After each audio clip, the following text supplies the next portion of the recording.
So that'd be interesting. That audio too? Mm-hmm. Yeah, I got noises, just these two here that pick up my Bluetooth. So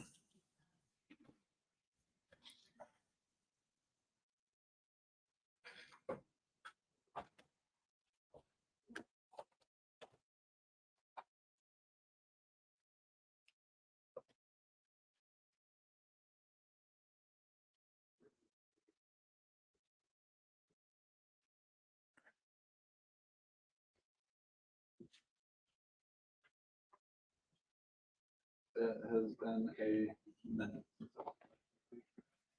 oh wow. Yeah, they're about what, 3 of them too. I remember those were great movies back in the day. Shame what happened to the guy, huh? Michael J. Fox.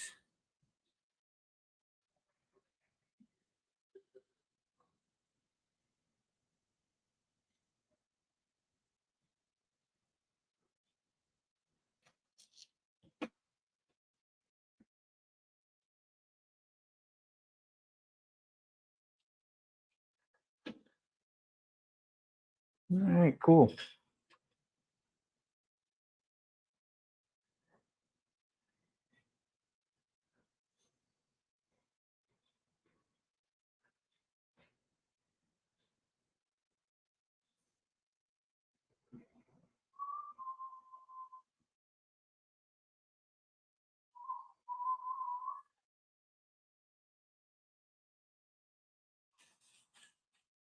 Lovely. Lovely.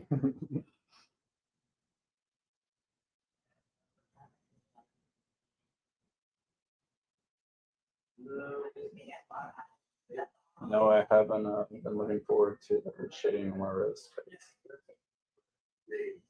We needed the lines down there. Your ribs. My wrist. Oh, your wrist. Yeah. That's one that I was gonna say, you got some on your ribs too? No. My brother, he has his right ribs done all the way down. He said that was absolutely miserable.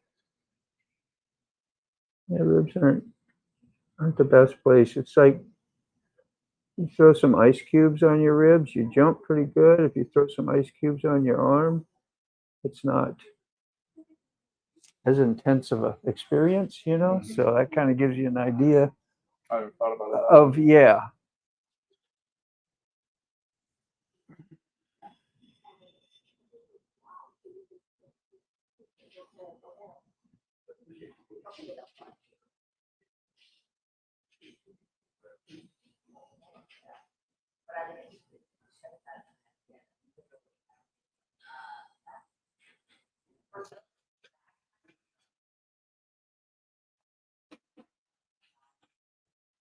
All right.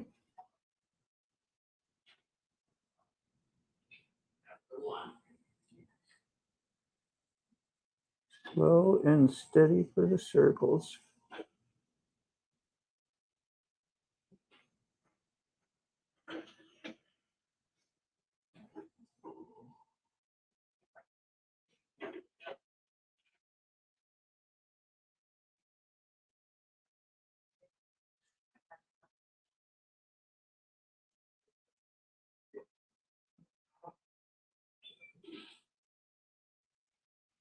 Did some lives the other day too on the motorcycle. I've never done that before. That was interesting. What was Putting a live on my GoPro on my ride to work. it? Yeah. Yeah.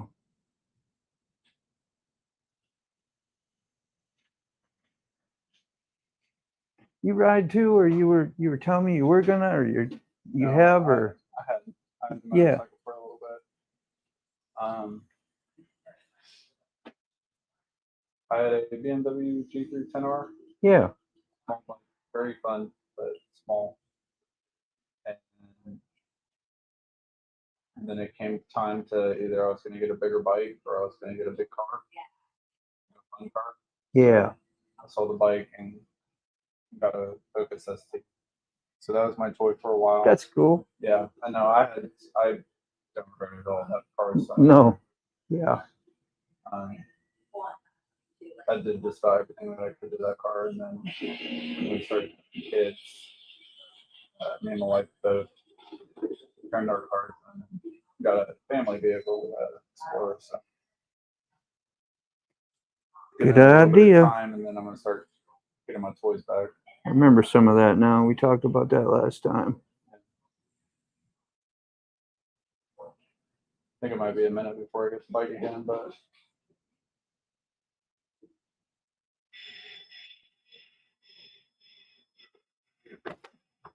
That's what we're doing, by the way. Some chinchillas.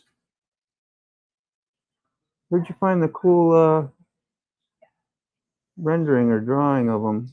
Where they're all, you know, kind of like yin and yang in a way, except there's three of them. But you know what I mean. Kind of got that swirl feel almost, you know. So the example that I pulled it from, I kind of just stumbled across it on accident, but I thought it was the coolest thing. The original piece was just two chinchillas making a yin and yang. Yeah. And you added the third. Yep. That was a great job, man. Originally, it was going to be the two. We found out they were going to have the third baby. Oh. So I had to kind of Photoshop them together to surprise chinchilla. Surprise chinchilla. Oh, and I was going to mention that to you later on, whether it's today or whenever, the eye colors for the chinchillas, that was going to be the only color on the sleeve. My son has blue eyes, my oldest. Okay, so they shouldn't be, I guess, filled in all black like they are, right? That's a good, no, not going to be good, filled in. good thing to, yeah. Sometimes I fill little things in while I'm going, you know, once in a while. We didn't do the eye yet, so we're good. Oh, fine.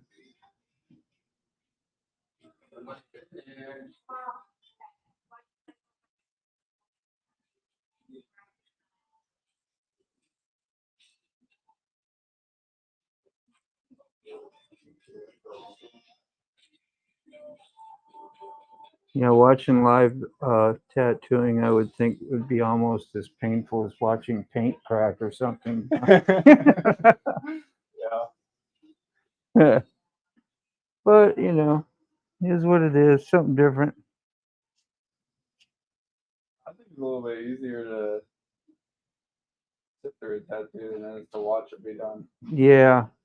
Little baby bunnies. Yeah. What chinchillas? Chinchillas. Yep. Yeah, the ears are a little too small for bunny. You just chinchilling? Just chinchilling right now, man. Thank you. Chinchilling. I bet you've had them all, heard them all, huh? With the Yeah. you guys sit around and think of, yeah. People are really clever. I think we're clever.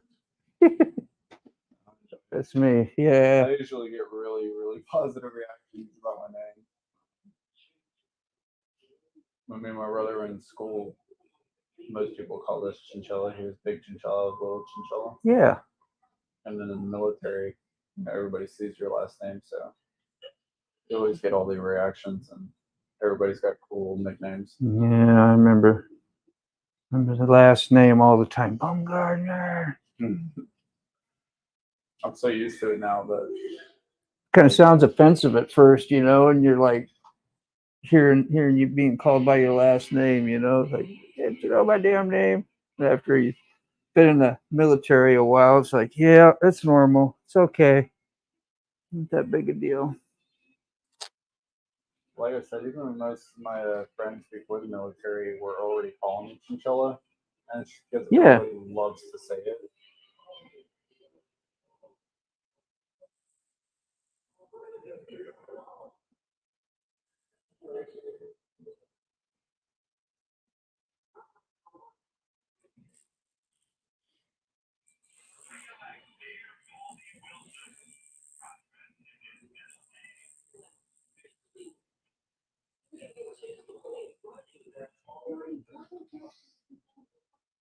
My wife enjoys it too because once we married, she took on my name. Yeah. So now she's had a ridiculous amount of OB appointments, doctor's appointments, and stuff. And every time they hear her name, they're like, Mhm. chinchilla, chinchilla. So she feels like a little mini celebrity. Yeah, man. That's good stuff.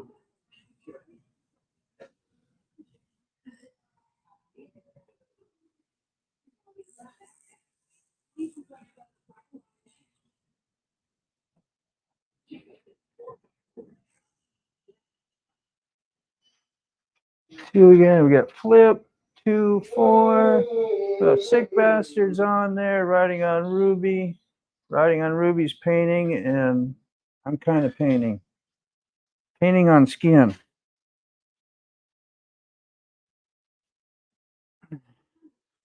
With no eraser either. Damn it. Never. Isn't that something? Left that one at the house. You gotta have a wire brush. I always said I should put a little wire, one of them little attachments you put on the Dremel tools or whatever, just for a joke. Be like, what are you gonna use that for, mister? Well, in case we jack up a line, you just wire brush it right on off. That'd be nice. No problem. Oh, yeah. You get a little time to think sometimes when you're sitting here tattooing. Think of crazy stuff like that.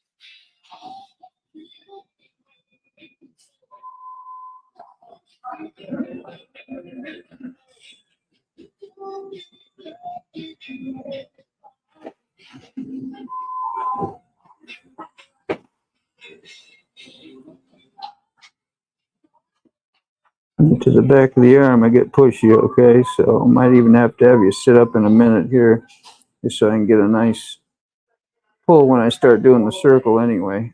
Again.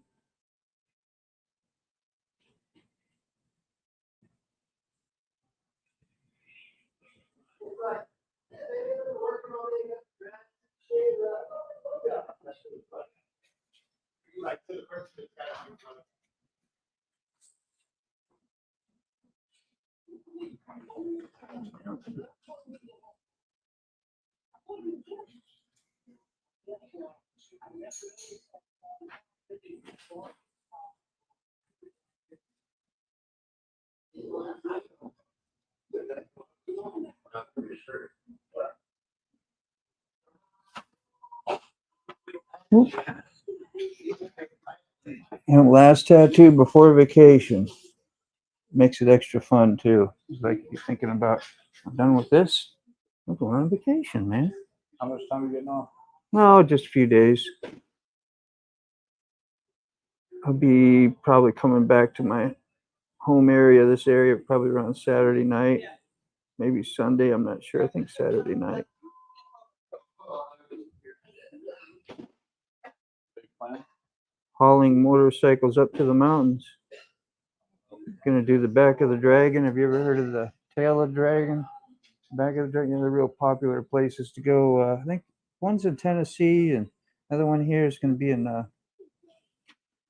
Virginia. They're a little distance apart. I'm not sure how far, but they're similar. Is that going through the Blue Ridge area? Yeah, kind of. Yep. Right Yep. around my hometown. You know where Beckley is in West Virginia? Yeah, so it's almost south, maybe a little bit west into Virginia from Beckley. Tazewell is the name of the actual town.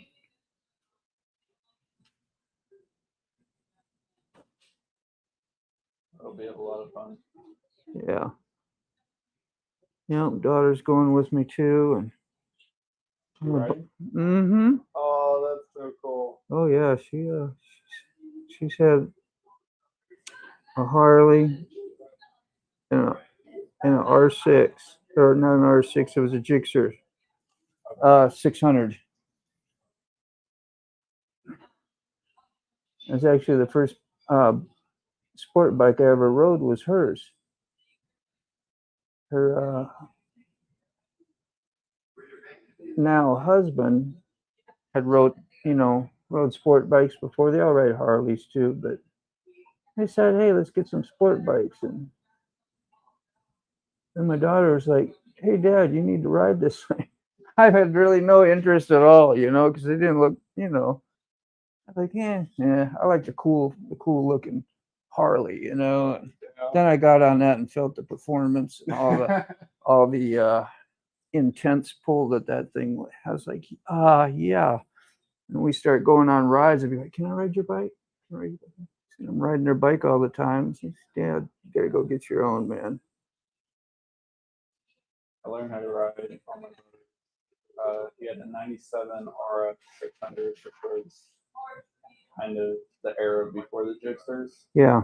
And it was carbureted, and bikes back then were not like they are now. That bike was heavy. Yeah. So it was definitely a big curve. Yeah. Dirt bikes, but that bike was so much fun. And I've heard from I had buddies that I rode with that, they had Harleys and stuff, and they thought that, Harleys, Sportsters, whatever, were their personality, but then when you hop on a sports bike like that, that rush, that it's a completely different experience. It is. Yeah. I grew to like the sound and everything. Well, I think after I started watching Isle of Man and just seeing all the egotistical, badass riding, that those bikes give me a whole new perspective on, badassism, basically, because those dudes that ride that Isle of Man are insane. I mean, that's a death-defying. You're signing up for death in that race, basically, because a lot of people die every year. I didn't really have a role model or anybody to kind of teach me how to ride. Yeah. And so what I did before I really started riding was on YouTube, on whatever else, watching that type of racing. Yeah. And also just every single horrific motorcycle accident possible. Yeah. To try to I don't know, train my brain for where my headspace needs to be at while I'm riding. But when you watch this and gear. Exactly. Gear up. And it helped me. And defensive. Yep. You ever heard of Dan the fireman? He's on YouTube and does a lot of that. He reviews, accidents and things, and he talks about the gear, and then of course about training, and he's like first, he knows how to do all that first responding stuff, being a firefighter. So he sell kits, and teach people how to respond when you come upon an accident, or if you're in one yourself, It's good stuff.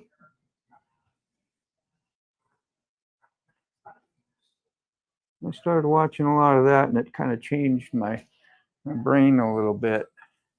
So I used to wear the old brain bucket all the time, which is fine, I still will wear it occasionally, but every time I put it on, I do that. I feel, gosh, is this going to be that one time I wished I had my phone? You know what I mean? You don't know.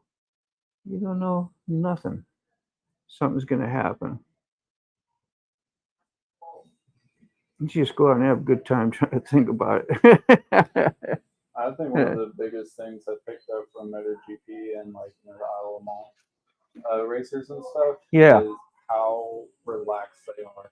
Yeah. You can see their throttle control when they lean. I mean, they'll be going 100 150, 180 miles an hour around a turn with their knee almost on the ground, and yet their body is completely relaxed. Not tight. That's what I try to do, like, because you can lean in on those, what do they call them? Your handlebars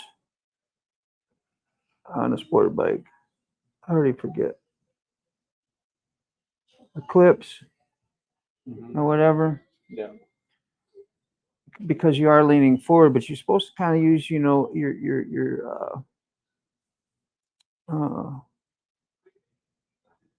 your core and your legs by pinching onto the tank and using your core, so you're not leaning on those handlebars. That way you keep the relaxed grip, you know, keep them off to the side sometimes even, and you're not putting no weight like a push-up on your, you know what I mean? So that way your front end works like it's supposed to. That's the thing about motorcycles, especially bikes like that, is when you're driving a car, you're telling the car what to do. But you don't tell a bike what to do. The bike is doing what your body is doing, Yeah. where your core is at, where your center of gravity is at. So if you think about it too much, the bike isn't going to listen to you. Yeah. It's like thinking about your golf swing. Once you start thinking about it, you're jacking it all up. You go up and you just kind of do something that feels good and natural, and you get that, you know. I find that I do a better job. I don't golf no more. I would.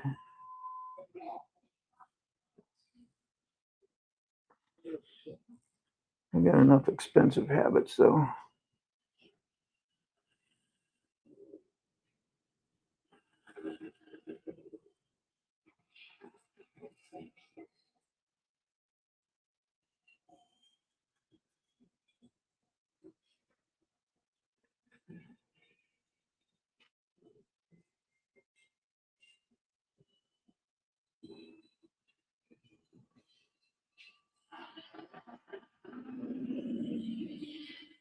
Brown chicken.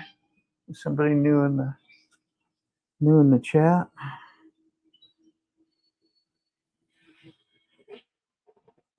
I do some lives once in a while with the moto vloggers, and we get this one guy. I always think it's so cool when he shows up because he's from Australia. Oh, wow. And he's got the big beard and just the classic look of a biker and everything, and a huge beard, mustache, and he's got that accent, you know, and the nicest dude ever. And we get a lot of nice people. It's just neat when he comes in. And we got another one from Canada. Way up, I forget, one of the Providences up there. If that's what you call him. I keep forgetting. I know he's on there now. If I'm saying it wrong, well, hopefully he gets a giggle at it. Not offended. One of these little employments that went on, we ended up in Canada. Oh, yeah. Halifax, Canada. And what was it in Canada? What? Halifax. Okay. It's the eastern coast region up there. It was so cool because it was everything like the United States, except everybody was happy. Happier. Everybody was so happy. Going to their liquor stores, yeah, or anything, and I mean, you walk in and everybody's just smiling, hey, constantly smiling. Yeah. Makes you wonder. I might need to pack up and go to Canada, man. Get us a bunch of happy.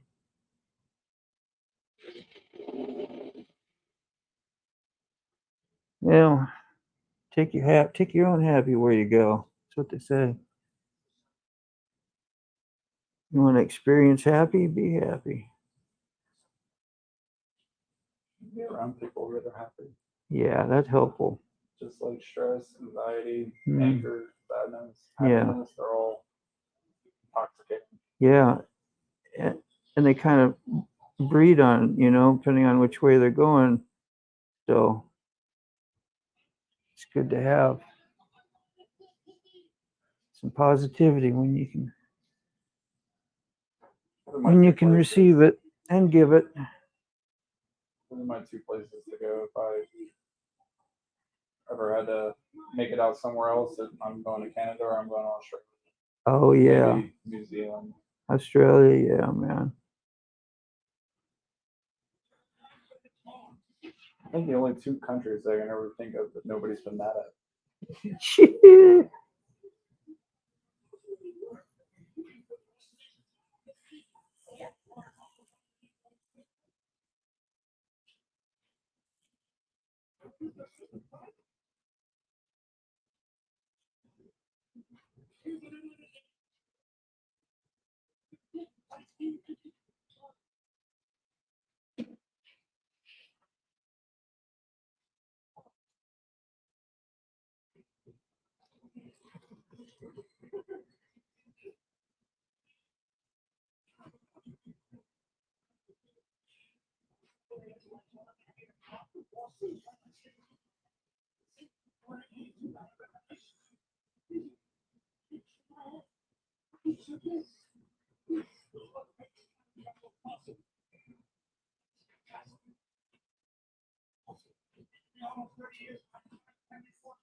Yeah, man. If somebody calls me, I'm already trying to bring my love.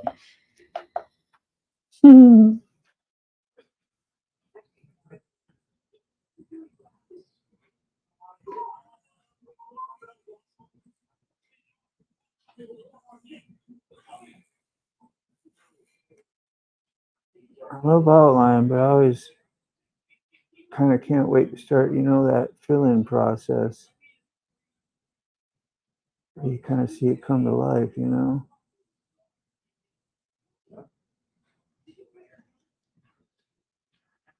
think that's like the biggest satisfaction of it is of tattooing is just seeing the work come together. Yeah.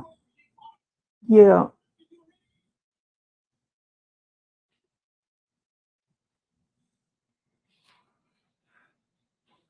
Cool customers too. That's helpful. Some won't even talk to you. Some are, whatever. Sometimes I don't talk either, though. I'm kind of just one of those quiet moods. Not very often, but I've had my days. That's when you get the talkative one. You're like, damn, where's that quiet one? I usually break loose though if I'm quiet.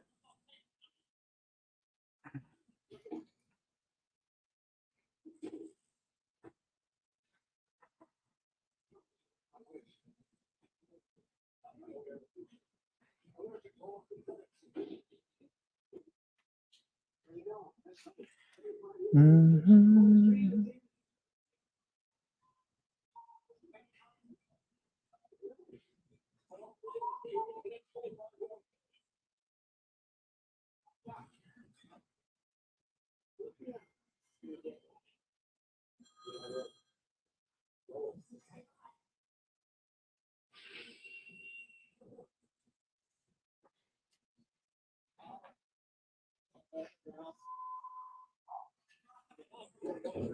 Getting there, come on. Close to halfway, I'd say, through the outline.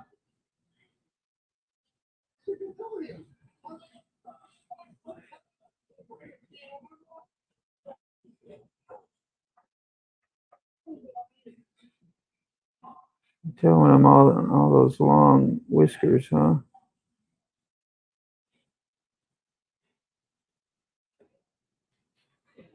And they got lots of them. No Yeah. long whiskers, yeah. Have you ever seen a chinchilla in person? Up close? Probably. Just don't recall.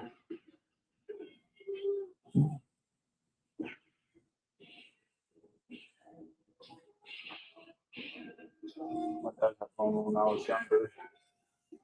We had them for a couple of years. Yeah. They're nice, unique little creatures.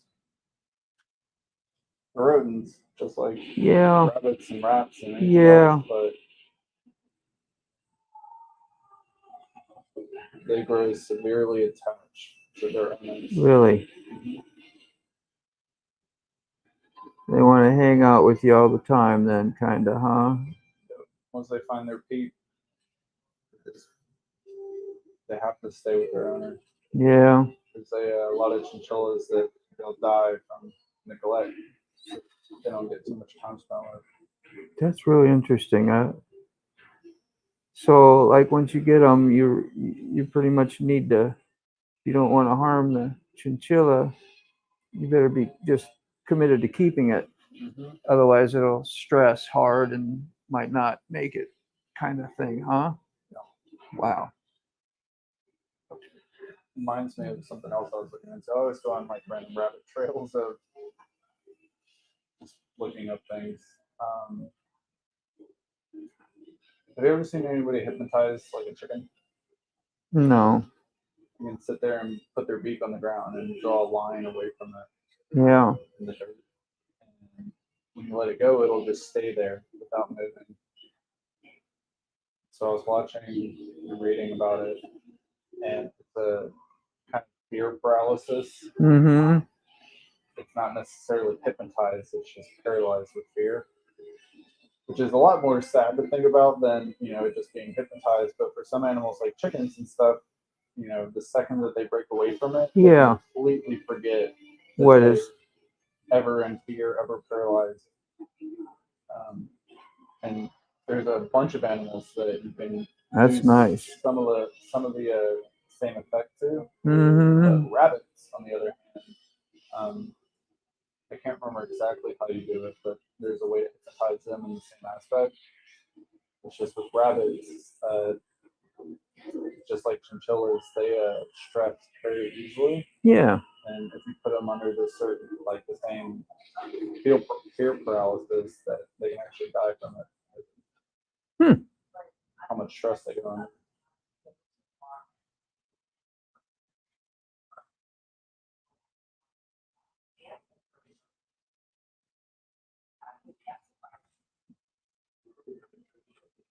Yeah, it's almost as much responsibility. Well, most animals are, but it's taken on. It's like having a kid, Yeah. It is if you want to be responsible. Good Lord.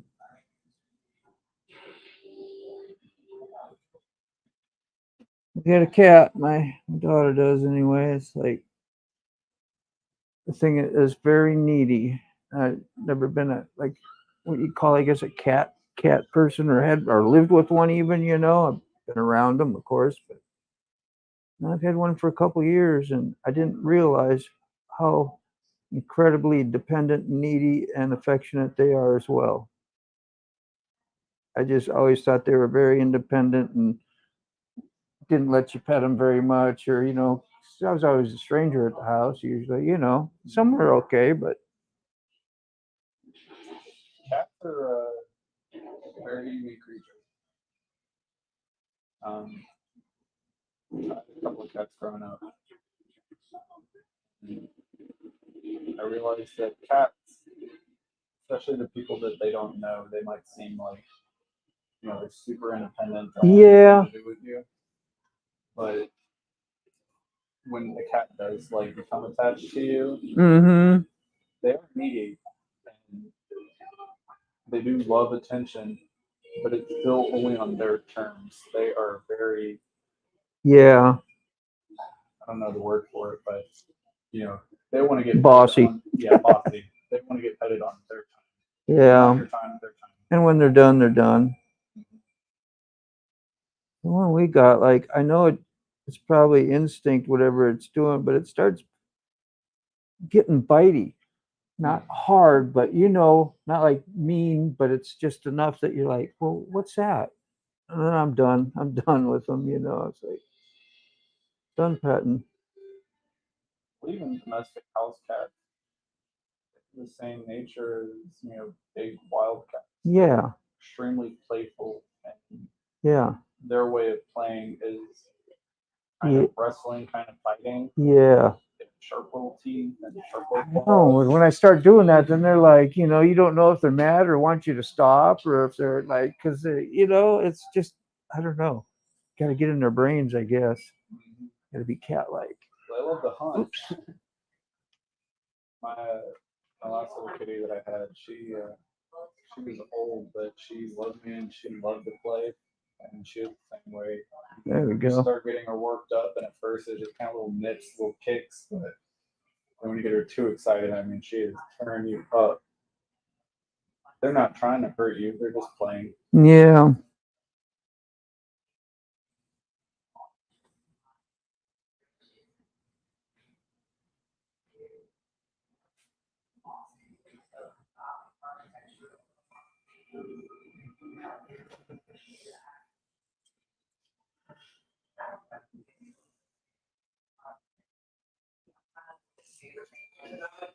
One thing that was really cool about the last cat that I had, she was 100% my cat. She was mean Mm-hmm. to everybody else. And she would sit by my door, and if somebody was walking by my room, she would try to attack their ankles. Huh. And it didn't matter where I was in the house, she had to be somewhere where she could see me. So if I was in the kitchen cooking, Yeah. you just scan around the room for a little bit and you find her, somewhere, and her eyes are locked on me, just sitting there where she can see me. Always keeping tabs.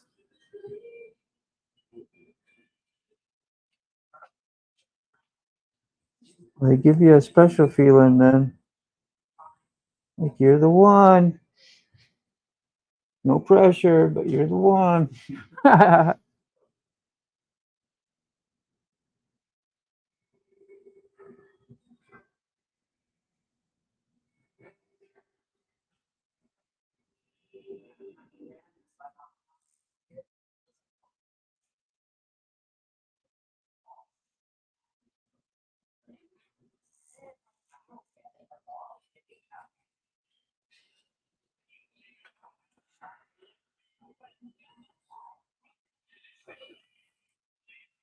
There we are.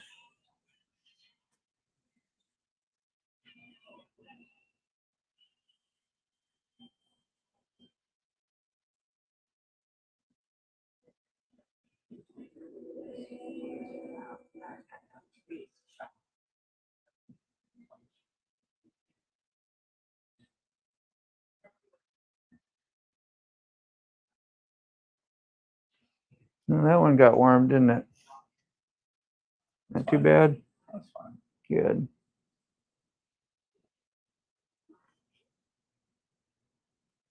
I have a little piece that I plan on putting on top of that later. Do you watch the John Wick movies? Yeah. So he's got a tattoo across the back of his shoulders, and it's Fortis Fortuna et Bot. I'm not good in Latin. I don't know if that's how you pronounce Yeah. it, I don't know. I don't remember it. but it means fortune, vigorous, and brave. And that's what I got going across my forearm right here. Yeah. And the third movie, the title was Parabellum, Mm-hmm. and can't remember his name now, but the guy in the hotel, he made a statement to John in the middle of the movie before he started running. It was CD Parson Parabellum. It means if you want peace, then protect the world. But that's the phrase that I want going above this later on. That's Above this? Yeah. Uh-huh. I want it to kind of like roll across the top. But I know that is going to not be so much fun. That's going to be right on top of my shoulder. Yeah, it's a little more nerves there, but you're not too bony or nothing like that, so that's a good thing. You need a little bit, but you just gotta, yeah.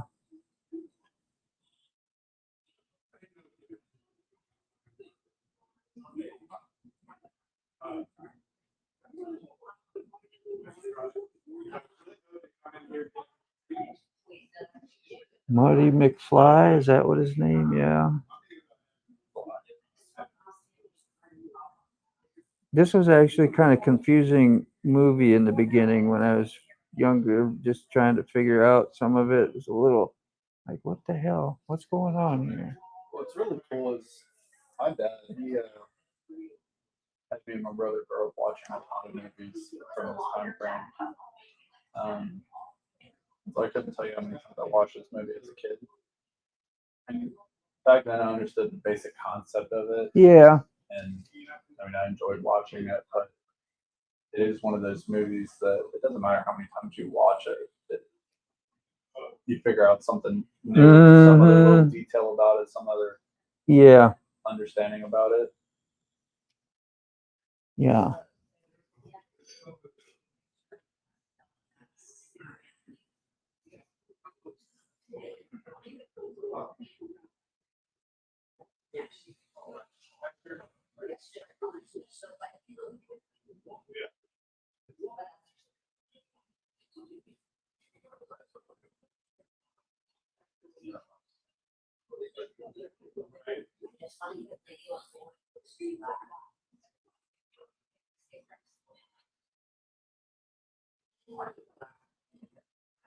I watched something where they did a lot of like a conspiracy type whatever review on this in relationship to 9/11.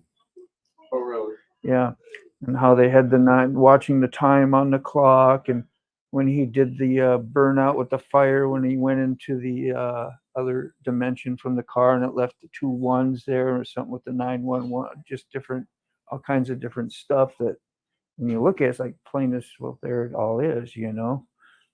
It's just really interesting. You don't know. I don't know if anybody really, made that on purpose like that, or somebody just looking for a bunch of stuff that. I mean, that's the coolest part about conspiracy theories. It's just room to wonder.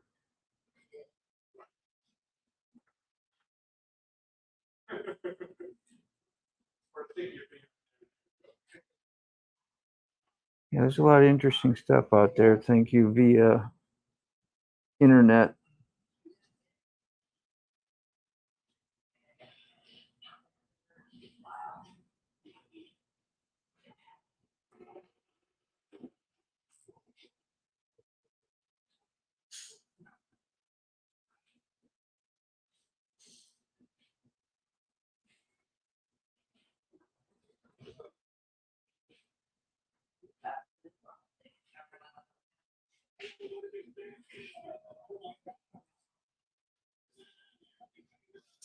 Do you think if you could have been raised in another generation, in another time frame, that an cooler experience? A better experience? What are you saying? Is that what you said? Well, cooler experience. Like, you feel like you were meant for the generation that you're brought up in? Yeah. Yeah. Yeah. I think so.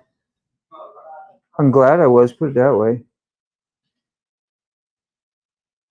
I wouldn't want to be in a newer, with ones without cell phones.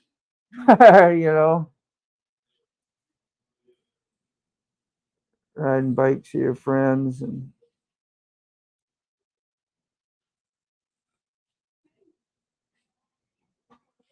actually go visit people and stuff.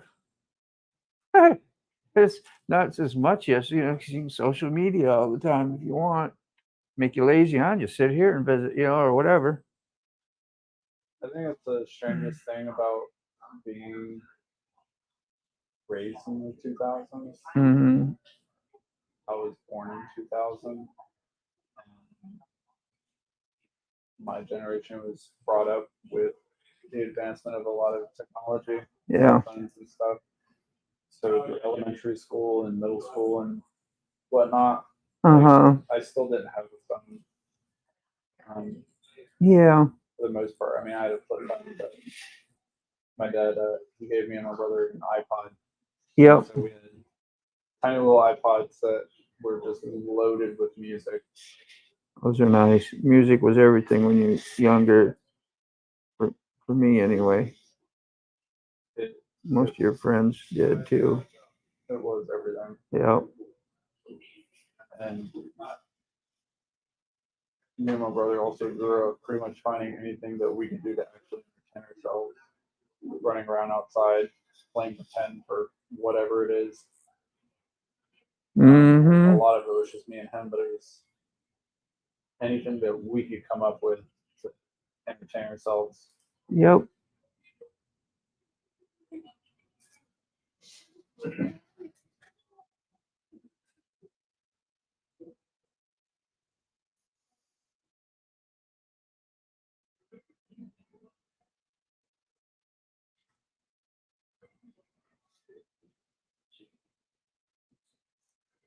Makes it really weird to have kids of my own now.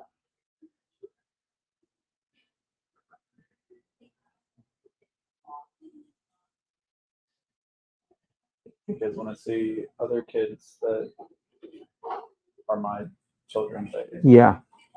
and how a lot of other parents raise, I mean, everybody's going to raise their kids their own way. Yeah. There's nothing wrong with that, but I feel like my dad raised me and my brother extremely old school. Yeah. So it's natural for me to do the same for my kids. Yep. But when my kids are out in public, they are extremely well behaved. Right. And they listen. They don't, run around the store. They Yeah. don't run around restaurants and Yeah. whatnot. Some big differences. I was like that too. You got used to the, maybe the snap of the finger or the one, because that's how Grandpa was and everything. The family was pretty much like that. Just even your parents, the whole family was on the same page. I mean, my dad, he just had certain rules, and they weren't rules; they were law. Yeah. If you're at somebody else's house, you respect their rules. Yeah. It's one thing for acting a fool in front of your parents, another thing for acting a fool. It doesn't matter what somebody else is doing either. I mean, you can do it. Exactly. Me and my brother knew Yeah.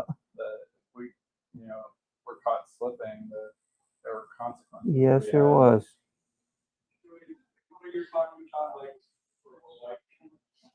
Yeah.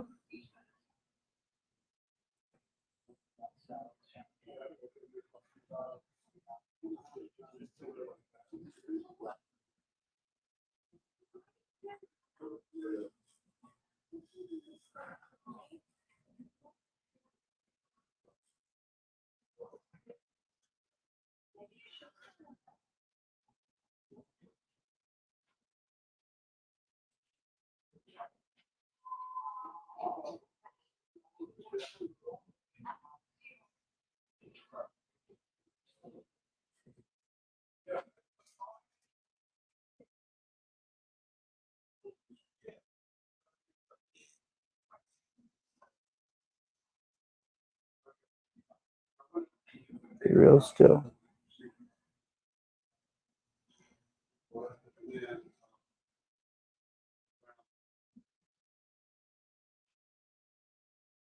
Just one of those spots I want to make sure, do know a little bit even.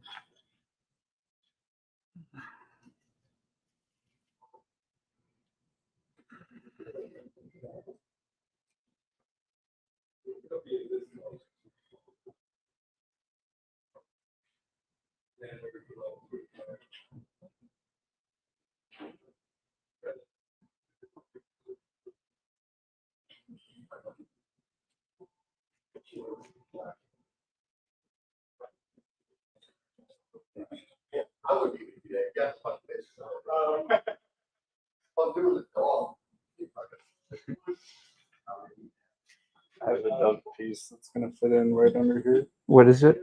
A dove. Dove? Yeah. Mm-hmm. That side even right there is a little tender.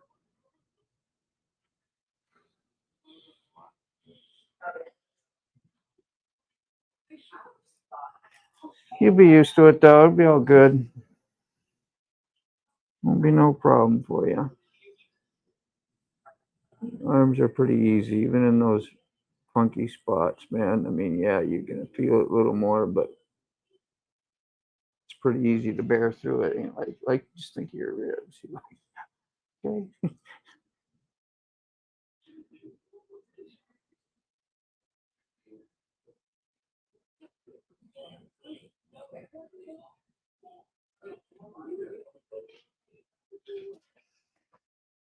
Mhm. Toga's up there. All right. How you doing, Toga? Time it once in a while, I glance back at those names. Whoever's in the chat, it kind of sucks. I can't get on there and say, hey, you know, and type. And, what you doing, man? And talk to them though. There are a lot of people that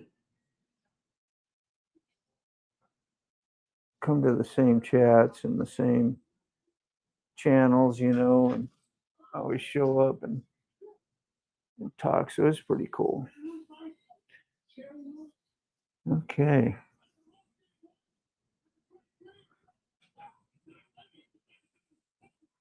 We'll just get the shader out now. Yeah, let's do that.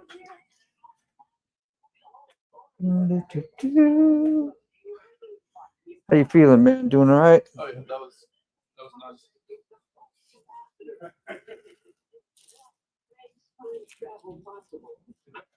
Yeah, you sat great through it.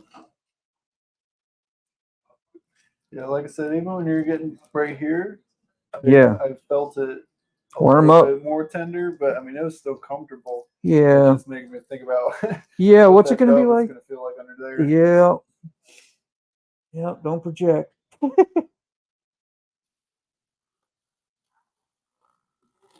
Let me do the foot feet on here. There we go. All right.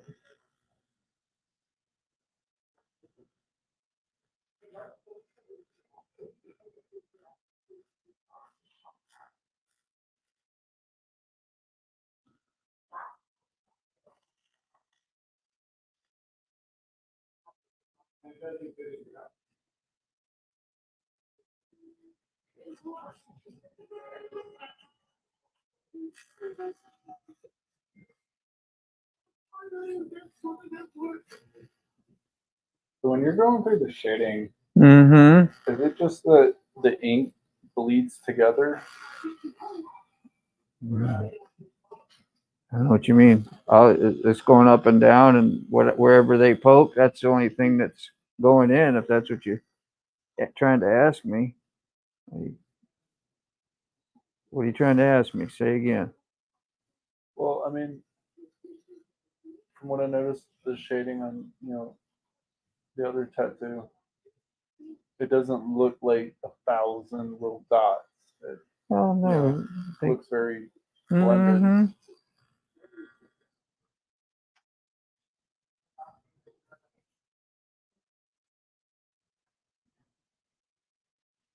Different techniques, I guess, to get some areas that you want smooth, other you want textured. So that's smooth.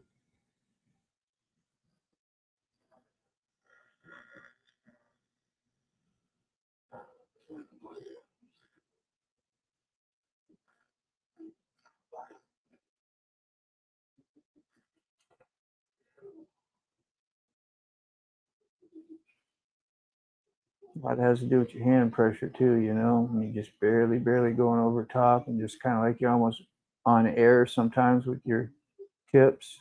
Then you get that really light, blended, easy shade that you don't see nothing but a look like airbrush, you know. Yeah. And you press a little harder and got a slower punch, then you'll get chops and textures and skippy shading, almost kind of crosshatchy. You know what crosshatch is? Yeah. Yeah, stuff like that. And you just combine all those little textures to create whatever you're trying to do. Another thing I was watching is why are tattoos permanent? Why? Yeah. Um, What? just what- about anything else that, you know, gets punctured into your body, gets Hmm. placed into your body will naturally reject over time. It'll push it out. Yeah. Tries to, except for And something that stains you.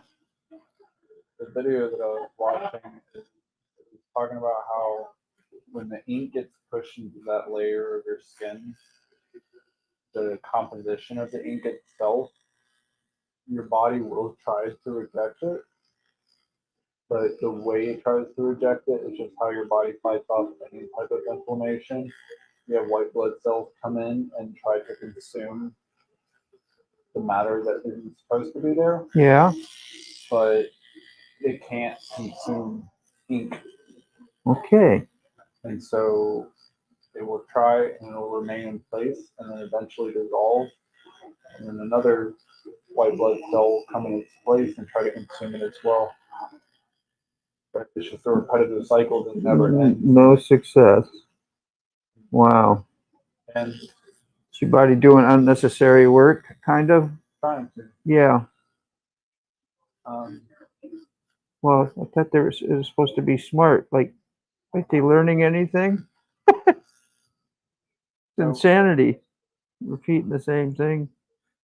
and it's also talking about how that's a, you know, it's steroids. That's why a tattoo will fade over time. Uh-huh. Minus, you know, being attacked by UV light. Yeah. Is that maybe a very, very small portion of the ink actually does get consumed each time, but not enough to Yeah. really break it down. But eventually, over, you know, decades, the ink will kind of start to fade. It'll never go away. Different skin types sure make a difference on how things last, how bright they are, how smooth they can look if you want them to be smooth. So it's interesting that, you know, your canvas makes a big influence. Your skin's great, you know, pretty much do what you want to do on your skin. Get some people super dry or super leathery or really oily and bumpy, you know, kind of like it's fatty, you know, and bubbly. Yeah, stuff like that makes a difference on what you do, how you can do it, how it heals. My wife, she's got quite a few tattoos too, and she's been here a few times. She has pretty close to the same skin that I Mm-hmm. have. Yeah. I would say that her skin is a little bit more like, I don't know how to describe it, flawless. Yeah. And she's white, but she still has All the ladies are like that. somewhat olive skin. Mm-hmm. Little bit of tone. Mm-hmm. For kids, they all have very olive skin, and during the wintertime, I mean, they lighten up like pretty white, Yeah. but during the summertime, we'll cover them up in sunscreen so they don't burn. But Yeah. they still tan and get very, very dark.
Still see you. Okay, there's old Mac. That's cool. Old Mac 2-4 Tolga riding with Ruby. Hey man, how you guys doing? Just over here making a mess. Woo! Make a mess, clean it up. Make a mess, clean it up. Kind of how it is, ain't it? Sometimes you look down and you're like, well, what you got going on under there? We don't know. We don't know till we wipe it up.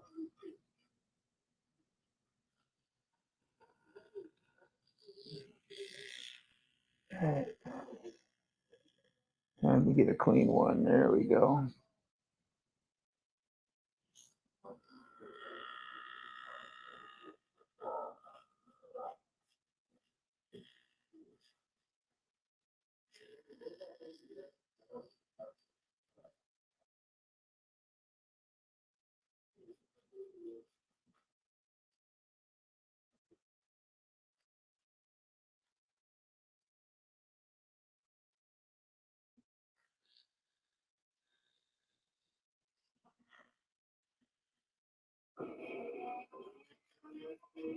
Oh, there's the guitar part, huh? No, I thought it was.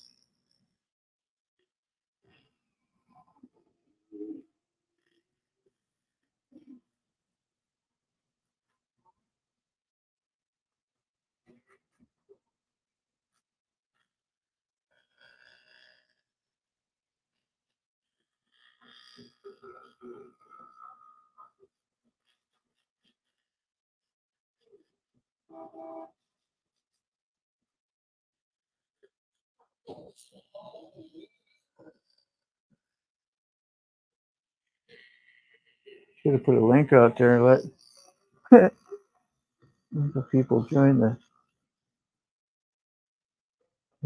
chat a little bit or something. That would have been interesting.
Do you think you enjoy tattooing or being tattooed more?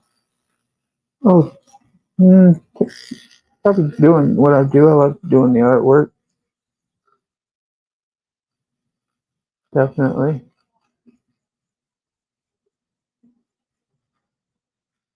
Never really thought of the comparison, you know? Kind of went hand in hand. I mean, I can imagine, obviously what we do. But as far as like, not from, I gotta fill up. I'm listening. not like thinking about like, the display of your work or what comes out at the end, but just the actual physical aspect of doing tattoo work Mhm. or being tattooed. Just sitting through a tattoo. Yeah. I'd rather be on this end. Yeah. Yeah.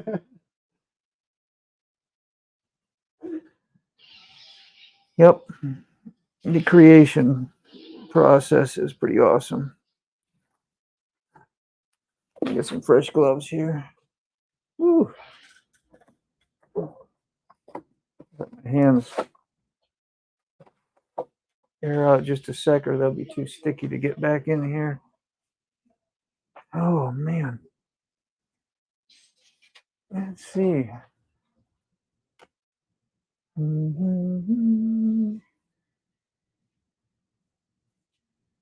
Running on Ruby, lots of lightning damage in our area. Oh, must have had bad storms. Well, relax and have some iced tea. I'm just taking a quick little break, see what y'all doing here. Get to leave the like legend. Man, Toby, you're always on time. And Ruby, of course, you did already.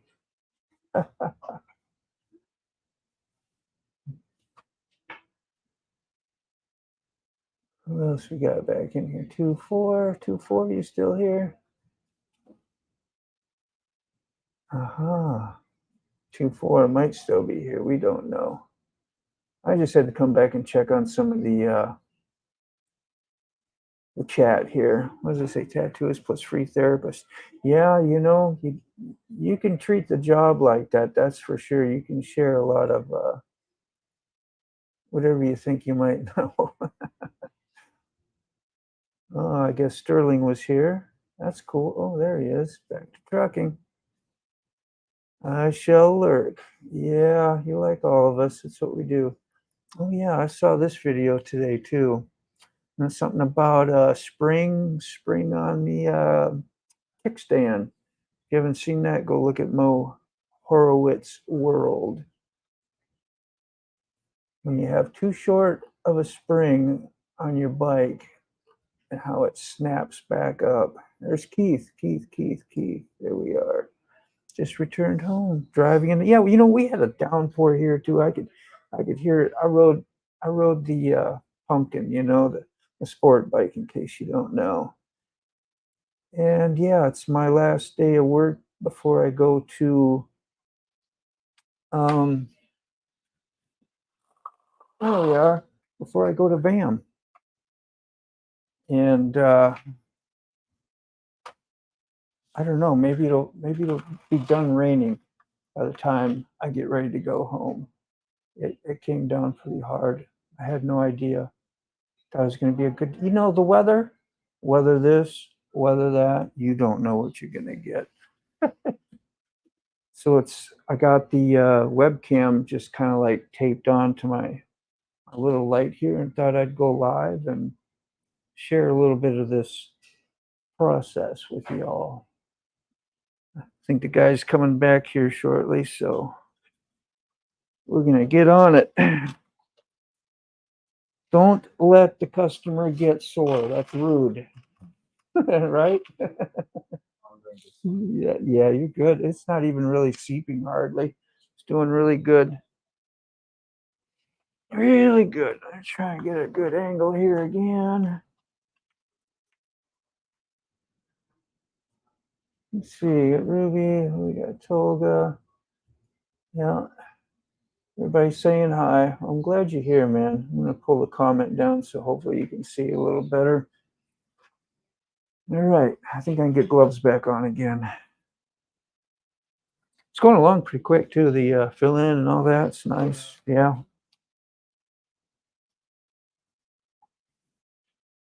Yeah. Quick is good.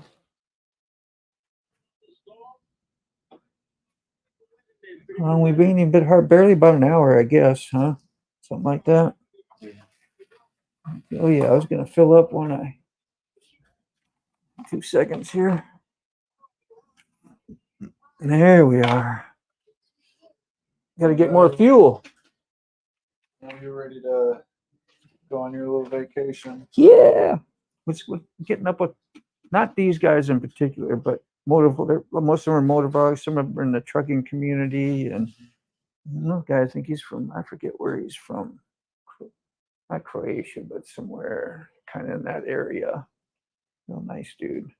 But yeah, motovloggers, they get up and have an annual get together and go out for rides and hang out and eat and, you know, make movies. Yeah. Movie makers. Yeah. Well, it's neat to meet everybody, and you get to see them on, YouTube all the time. You don't think you're going to actually go out and get to meet, so they make a spot where you can gather for, at least most of the people from kind of this area, and go hang out with them. Makes a nice community. I tell you what, I've learned a lot from being on YouTube and different friends, and there's a lot of love out there. I'll tell you that. Good stuff.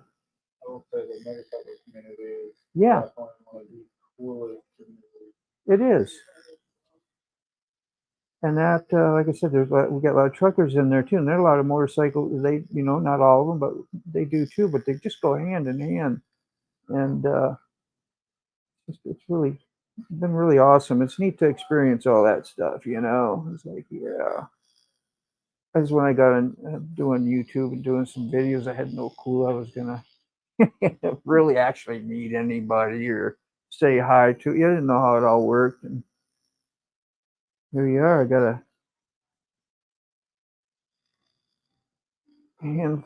couple handfuls of some friends. Exactly what I call them. Almost like family now. Look forward to seeing each other. You get on, and go to their what they call their premieres. And they put a video out.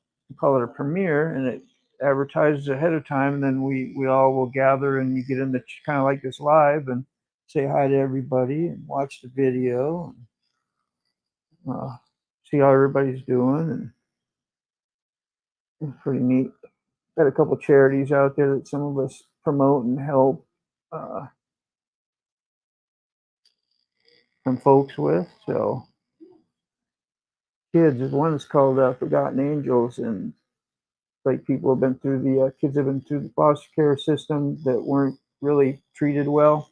Just kind of a bunch of kids in the house, and collecting income from them, and they don't really get taught what they need, and they go out in the world with no skills. So people that kind of slip through that, instead of being homeless and no education, they take these kids on and teach them a bunch of skills and get them out in the world to be productive members of society, and have a great life, instead of just being kind of, foster kid. You could grow up, I would imagine, with unwanted, no love, where's my parents, shit like that. That's got to be a little chinchilla, like we're talking about here, some of them die without the love they need, and they die in a different way, but spiritually, mentally, some physically, I'm sure. Everybody is crafted by the experience that Mm-hmm. especially as a child. Yeah. Yes. I think for anybody to sit there and be able to get together and do something that you already enjoy doing, but be able to help other people out. Yeah, man.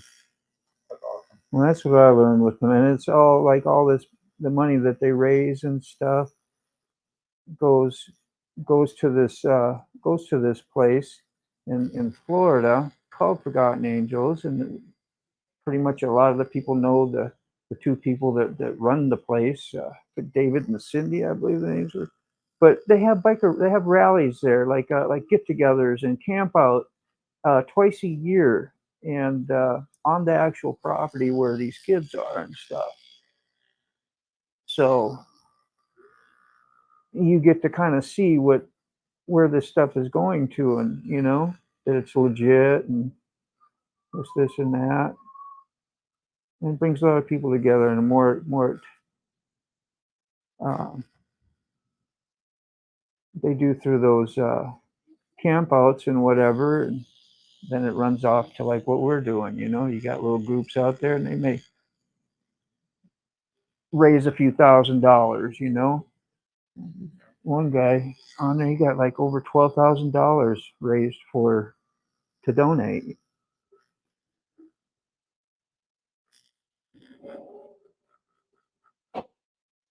So yeah, purpose in life, things you can do. Help you from keep it so self-centered. Yeah. You know, anything that can help you reach out is a bonus.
You see the movie American Graffiti? And your dad show you a bunch of. That's a good one you should see. I'm talking about different times and eras. That's kind of like the 50s and kids hanging out and doing, I don't know, just everything you do when you grow up. Had cool drag races on a 57 Chevy, you know, and some kind of a tea bucket. And yeah, you know, so it was an interesting show. But when I was asking you about that,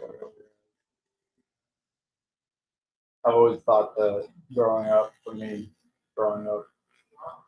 different generation, growing up in the 80s, Yeah. 60s, the 50s, like it must have been such a different, more lively experience. Yeah. Everything that you did was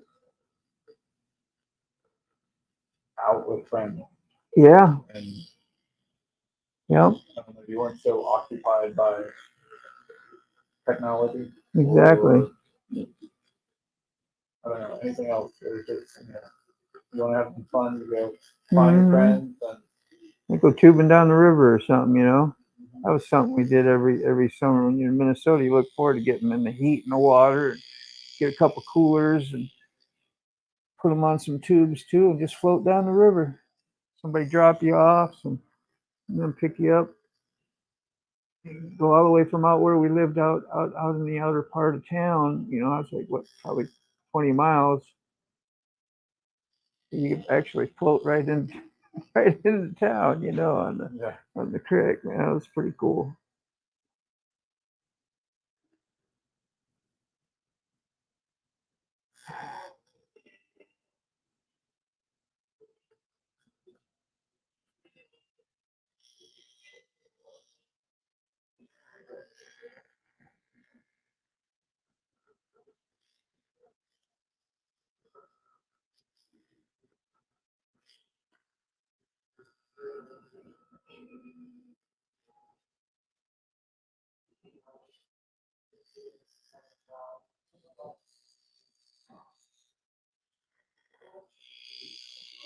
Do you want this outer ring to do that nice solid, just like we got here too? You good with that?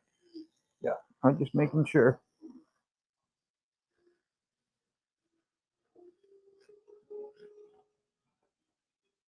That'll be good for the sleeve too, because it'll be really, you know what I mean, bordered and bam, you know, it'll look great. Contrast. Yes, exactly. That's it. Mm-hmm.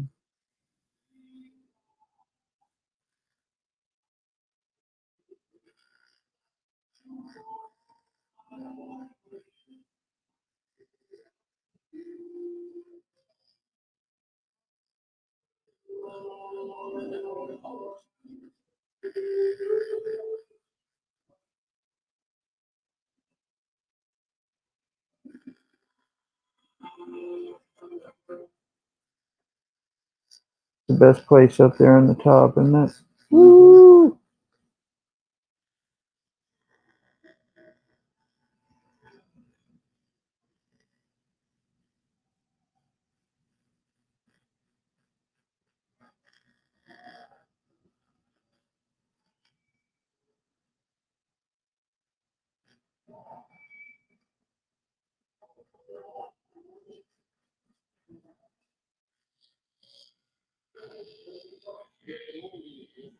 Mm-hmm. You feel better? Yep. Yep. You okay? All right. Yeah. Anytime you need to adjust, man, you try something. If you end up not liking it, we'll stop again. You can move again. That's a lot better. This where the insane guitar solo thing comes. Yeah, it is, ain't it? It's playing like Eddie Van Halen and stuff. Yeah. They weren't ready for it. I mean, could you imagine? I know. Yeah, that's a drastic change. Mm-hmm. Eddie was something else, man. It was pretty drastic even when he did hit the scene. Nobody heard the sounds he made.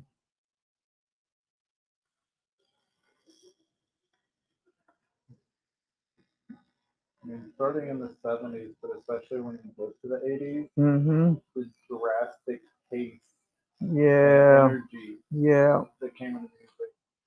Going back in time like that and then hearing something like that for the first time, I Yeah. couldn't even imagine.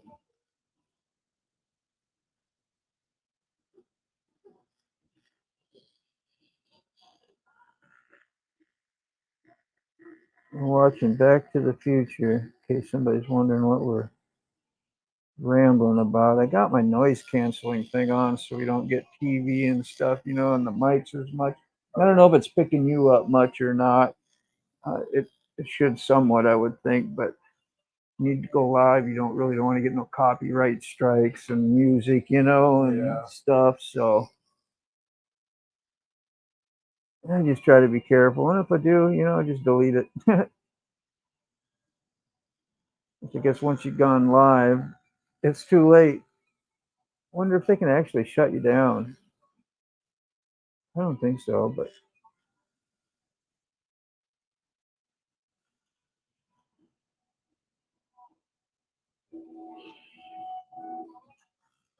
I don't think this is too copyrighted right here. It's not, you know, nothing sold or original. I guess maybe the soundtrack was, huh? For the show itself, you know, they might have a soundtrack for it. Could call it copyright if you were playing it. Yeah, possible. without permission or.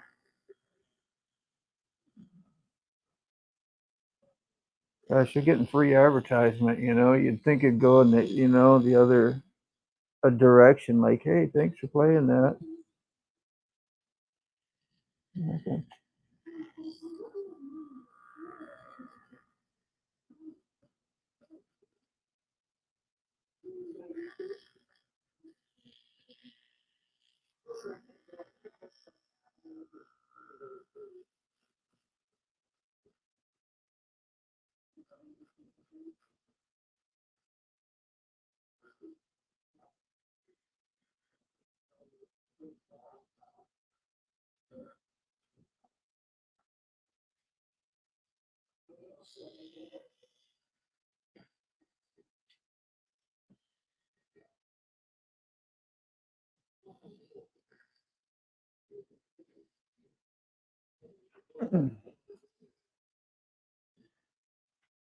So it's hard to get.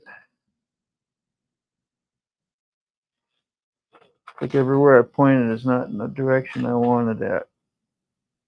There we go.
Mhm.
So somebody back there said that was a good movie. Sick.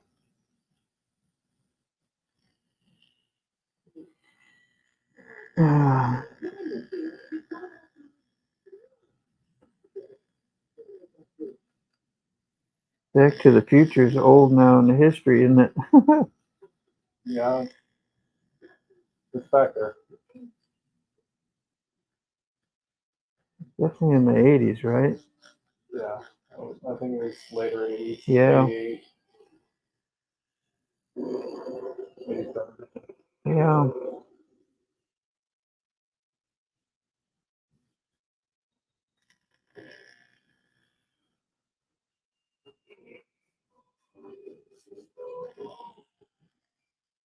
Really cool experience for me. It's like I said, I kind of grew up watching a lot of movies like this from this time.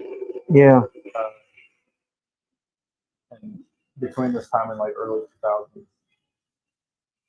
And when me and my wife moved in together and started spending a lot of time together, Yeah.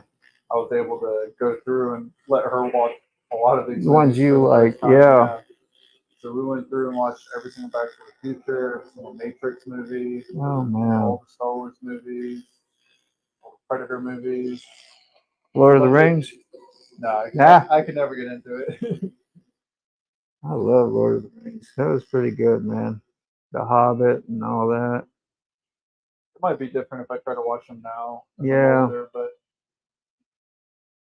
I remember as a little kid, a lot of the sci-fi stuff, flashy lights, Yeah.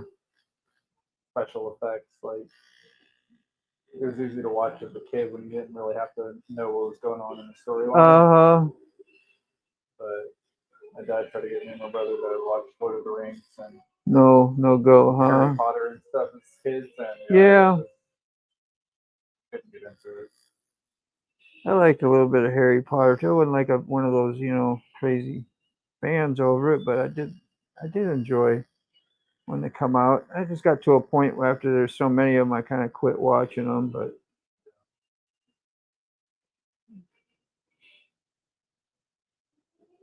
Now my oldest is getting old enough to where he can really get in the movies too. huh. And that is super cool to just watch him get laser focused into Star Wars or the Fast and Furious movies. Something you enjoyed yourself. Mm-hmm.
You probably didn't like the Never Ending Story then either. That was early 80s, I believe. I mean, that was one of the first cool kid type movies that come out when it was HBO was first around. When you had HBO, you had something special. You had all these movies, you know, and it was cool stuff. Now it's just dime a dozen. Get what you want on demand anytime. That is the weirdest change in like movies. Yeah. No going to the movie store, waiting for the video, being the first to get the first 10 videos that come out, you know, at Blockbusters. Like, oh man, I'm too late getting here. They're already gone. My dad had a massive Collection. Yeah. I remember as a young child, 3, 4, 5, he still had a VHS player. And so he had a huge VHS collection back then. Yep. And so most of the movies that we watched, it was just all of the movies that he had on tape. Yep. So a lot of those movies we watched on repeat for the most part.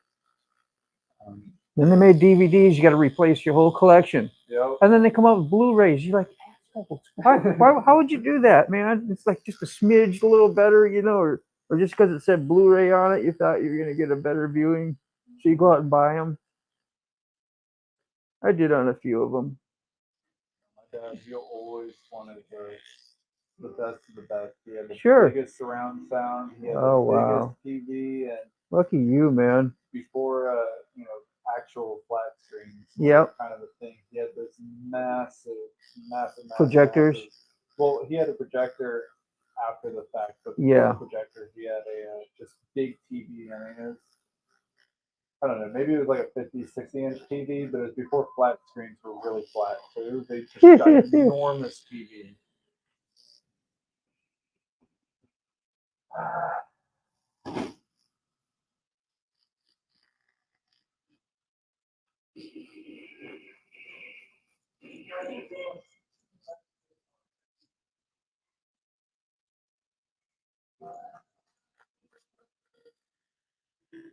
Anytime new music would come out, he would have to go get the CD for the album, and he would just play it in the living room on a surround sound.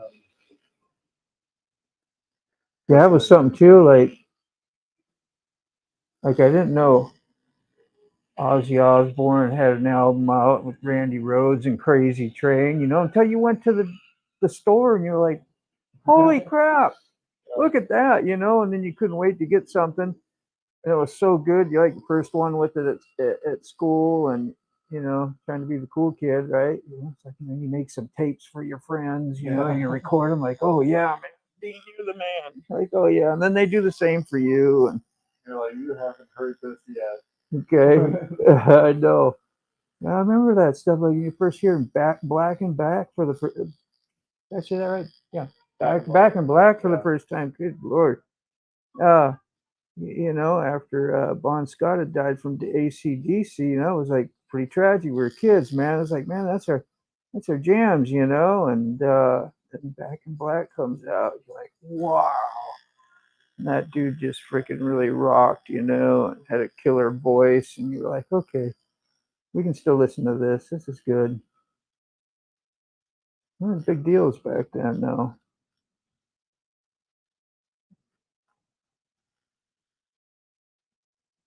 I don't seem there's as much of that going on anymore. That, or I'm just too old now to touch. Don't know, you know. I don't know. On the bright side of it, though, I don't know, one of the benefits of everything being so accessible, Of what being accessible? just music. Yeah. Um, I mean, far reaches and corners of all different artists and songs. Uh, I mean, it's impossible to remember every single great song you've ever heard. Yeah. Um, but through a lot of streaming services, it's all right there. So you happen to hear one song somebody else is playing, or you hear it off in the distance or off the movie and stuff. Siri will sit there and tell you what song it is, and you just add it right there to your Yeah. You're good to go. You didn't have to. I remember hearing a song when I was a kid. It was in an eight track player, and it's going down the road, and I was in the back seat, and I couldn't see really. I thought I saw Aerosmith, and so I bought Aerosmith, which I ended up loving because I'd never had hard rock like that before, and because you get out that Columbia house, you get like 20 some albums for your 3 pennies or something, and you got to join the club, so you get all these albums right away, uh and I heard, I don't know if you've heard it before, but Nazareth, Yeah. they did a song called "Now You're Messing with the Son of a Bitch." When you hear that as a kid, man, that was like, that's aggressive shit, man. I know mom and dad won't like this, and that's party music right there. That's what all the cool kids listen to. So that's what I was wanting. I never got it for a while, and it's hard to find that. What you're looking for. You have to read through the catalog and see if you could find who you were looking for, or you had what they had, Circus and Hit Parader uh, magazines out that was about music and rock bands usually, and you could find some stuff about inside scoops about the bands you really really liked, and pictures and photos. Your rock gods. I have to have you sit up because I got to get to the back of your arm now. Hey, it's okay. I'm just catching this. You're fine. Yeah, that should work. AC/DC. What did that say, Tolga? Has its own place in my heart for sure. Yeah. Yeah. They've been around a long time, man. Never got to see them either. I had the What Do You Do for Money, the tour, the Razor's Edge, that's what it was. I had tickets and everything for it. And gonna go to Richmond and go see them, and I was, tattooing, of course, at the time, and they wouldn't let me go, and had a couple Mustangs too, so we're gonna go to the show, and you're like, I had a 66 coupe and a 68 fastback, with the 4-speed Cleveland, and it's like, I was gonna go there. It ended up letting my girlfriend and her mom go. It's like, that was. You had a chance to get to any of the Blue Ridge Rock Fest? What was it? The Blue Ridge Rock Festival? Never, I hadn't heard of it. No, never even heard of it. It takes place out in the Blue Ridge area. I can't remember exactly what county they hold it in. Still yet, you're saying? Or is this? No, they hold it annually. They do it still, yeah. Yeah. Okay, yeah. Nah, I don't. You can get a chance. Rock festivals are a lot different than going to a concert. Yeah. To see a specific artist, because it's a lot more packed. Yeah. A lot more belligerent people. Yeah, they used to have similar stuff here. Not what they called it. It was pretty annual. And one of the radio shows, you get like 5, 6 different stages and different bands you could watch. The US Festival or something. Not that I'm thinking of the big one there, but I forgot what they called it around here. But it's similar. Like going to I don't know, a flea market, Yeah. but bands, Yeah. Me and my wife went a few years ago. Super excited because the original roster that day that we went, we're supposed to see Rob Zombie. Yeah. We're supposed to see Limp Bizkit and Hyperveil and Rise Against and a bunch of other bands. And we didn't see a single artist that we actually went there to see. No. And the only artist that actually, and this is during COVID, so like a lot of things change Sure. at the last minute between some of the artists showing up, but Rob Zombie was there, and so we're watching an opening for him. Seven Dust was there doing an opening for him, Yeah. and he kept hollering out to the crowd to make some noise to wake Rob Zombie up. And I mean, it was at like 5, 6 o'clock in the afternoon. Yeah. And I was so excited, but I never got to see him. He older too then. Yeah. He would be, I would think. He's early. Around late 90s, 2000. He was doing White Zombie and went to Rob Zombie, right? And that how that happened? Yeah. I think. So Pantera was out. Pantera. Yeah. Gosh, I remember when that stuff hit. That was like, man, that's a different type of heavy. You know? Yeah.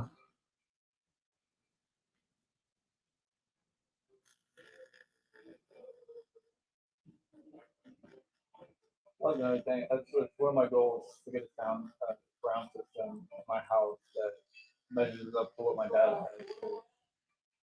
Like I remember Dracula by Rob Zombie. Dracula, yeah.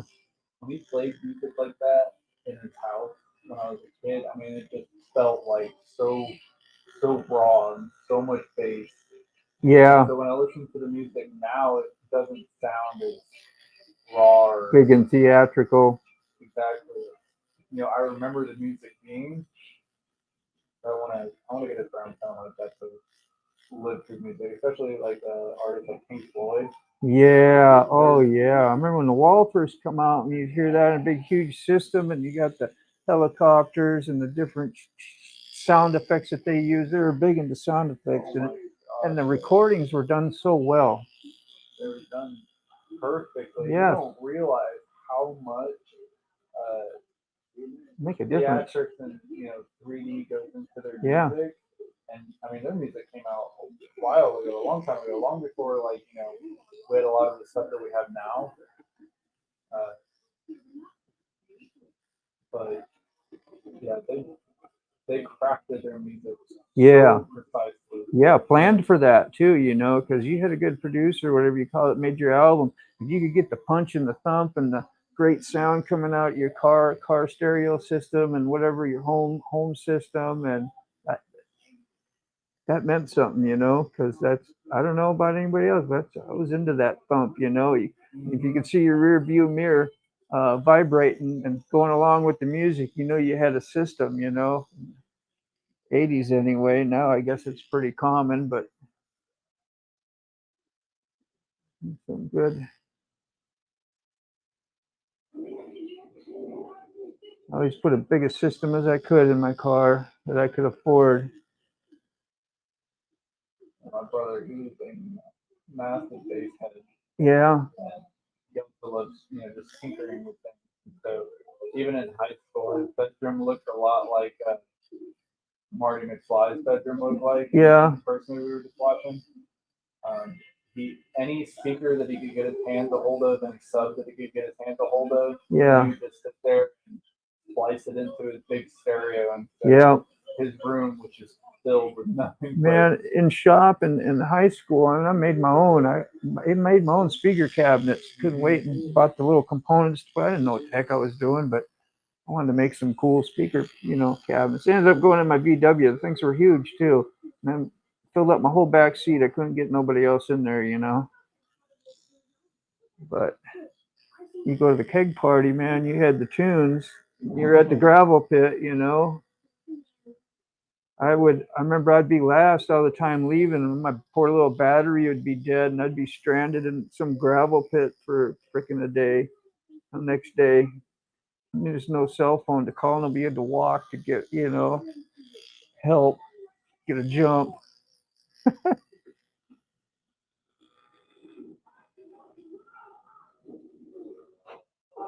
Like, oops.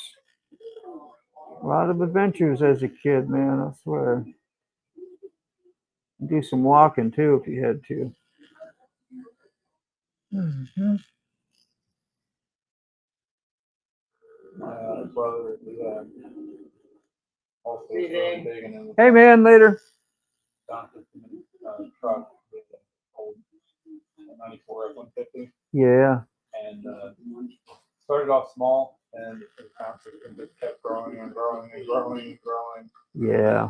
And then at some point, he eventually bought a newer car. He bought a Honda Accord, and a lot of newer vehicles actually play some of the exhaust notes through the speakers Yeah. to give you a sense of like sportiness inside of the car without actually having the exhaust be loud. Oh, And so when he put his speakers, he had a couple of sundowns and just a massive system that he had moved from his truck to his car.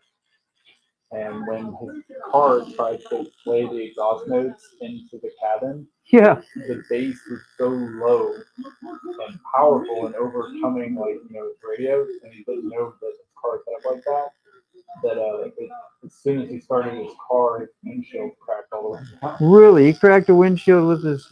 That's amazing. So we had to figure out how to. There's a lot of air pressure. His woofers move and punch and. And unfortunately for him, he had one just gotten that car, and two, he didn't even crack his windshield, blasting his music and experiencing it. It was just his car's exhaust playing through his speakers. Yeah.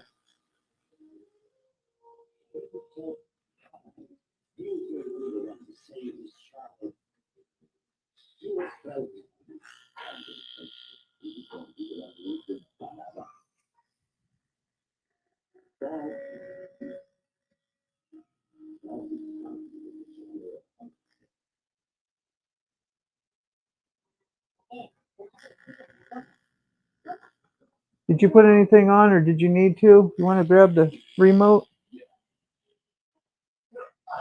Sorry about that.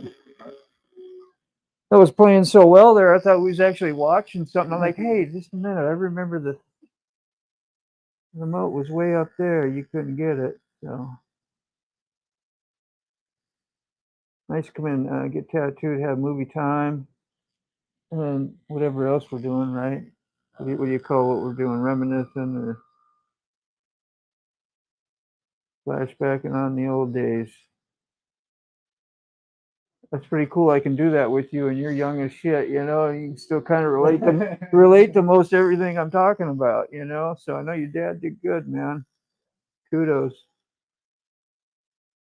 I get that a lot,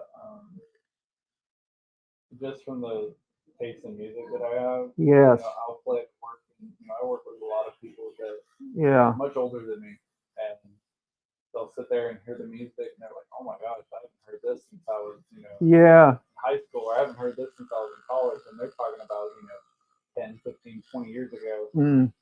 And they're like, "How old are you?" Yeah, man. This music came out when I was one. Yeah. But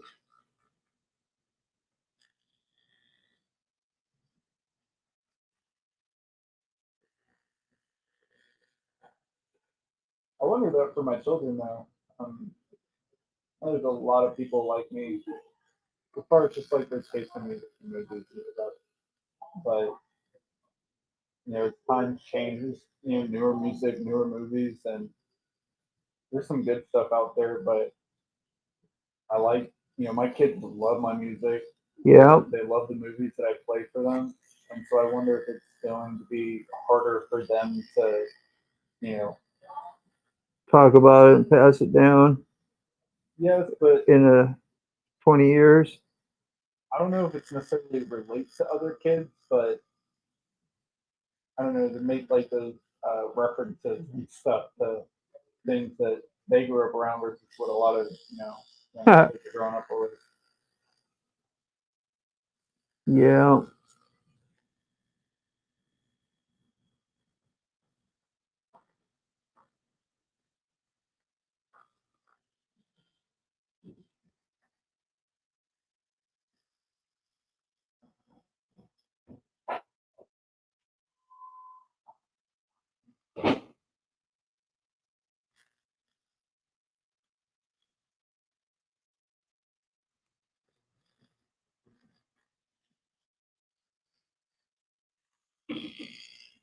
Almost around this circle.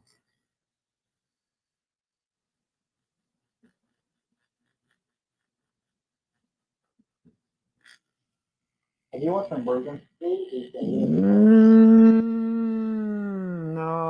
No, probably not. This is an absolutely phenomenal. Yeah, it looks like it's good.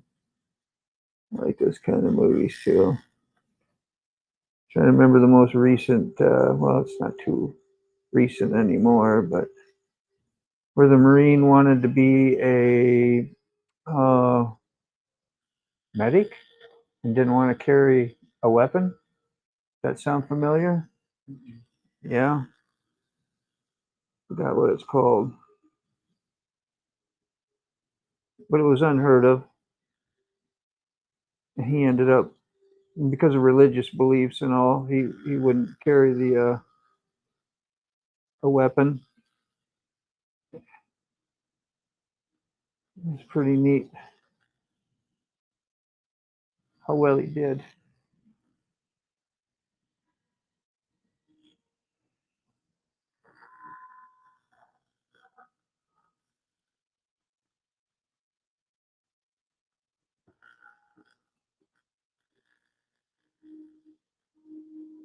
Standing in the mirror, you really packed that bike. Larry, how you doing, Larry? Dump the 3 pennies. Oh, yeah. Like he was talking about the Columbia House records. I was telling you about the 3 pennies or whatever. I don't know what it's like, $1. And then you could you had to buy so many albums within a year afterwards, and you just go do it all over again, subscribe up again, and just keep getting a bunch of free records. That you were pretty smart. I don't know. I did that a few times. Like, oh, well, let me do it. You can get a bunch of all over again. You buy a couple albums at full price, full $7 probably that time. I think that's what I paid for albums, $6, $7, $8 in the '80s. Sounds about right. Dad lived in Hialeah, Florida until I was probably 6-ish, 5. He would always get, burned CDs from his friends. That's how he would usually get new music. And once we had moved to Oklahoma, he had gotten equipment to burn his own CDs. And so then he was just on a roll. Yeah, I burned some CDs too in the day. I actually got on Napster when you could get a few. That was a big deal. The Napster and the copyright and with Metallica and all that, they made a big hissy fit about it. I guess, man, that's their income, It's like somebody giving out free tattoos, It's like I can't make no more money no more. I get it, Like, oh, that sucks. I get it too. I have no problem paying for my music. Yeah. Just sit there and appreciate what people do. Yeah. For them to be able to make their living off of what they love. Well, it was so cool, a computer that you could even do that stuff, Oh, yeah. So I was like, oh, let me try that, man. Let me try that. My dad, he could pull it down. I'd get a bunch of stuff I wouldn't normally would buy or pay for anyway. I pretty much had all the music I ever wanted already. Knew what I wanted. I wasn't getting nothing new. I guess Slipknot was pretty cool. I didn't mind some of that. That took a little while to get used to. But it was all right. They're one of those bands. My dad was super heavy into new metal. Yeah. splitting off with one at the top at the time. Yeah, So me and my brother grew up on I'm that, sure it was. corn and I'll put some gray washes and toning in these other two. You cool with that? So they're not just completely wide open? Yeah, okay.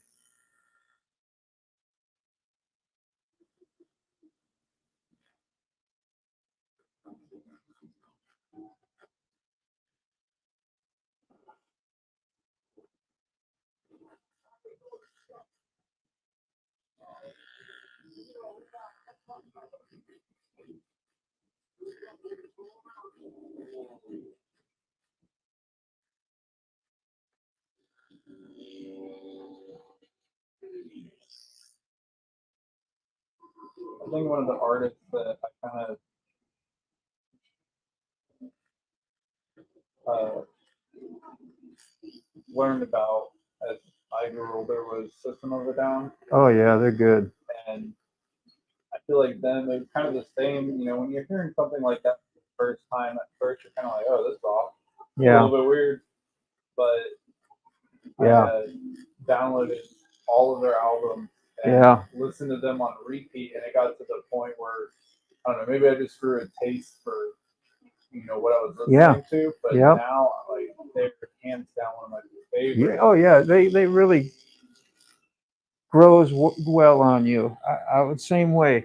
Like it was cool when it came out. It was all right, little outrageous, and then you know, years later when I could go and revisit some stuff and I wasn't as biased about it, I was like, yeah, that was really good. I listened to that really a lot actually around 2014.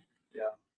15, I was really going to the gym every day for a couple years, and that would be like on the playlist. That and Megadeth and things I really was aggressive and sounding good. Once I got to the point to like really appreciate their music, you start to realize like how talented they are, and how beautiful that guy's voice is. Yeah, yeah, yeah. It was a tool. Yeah. That voice.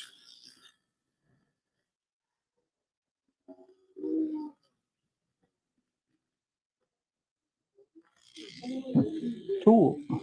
Tool was good.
Break out and hum all the time. You know what is? Catch myself doing it down the road and everything. When I'm riding a motorcycle and bust out in the hum.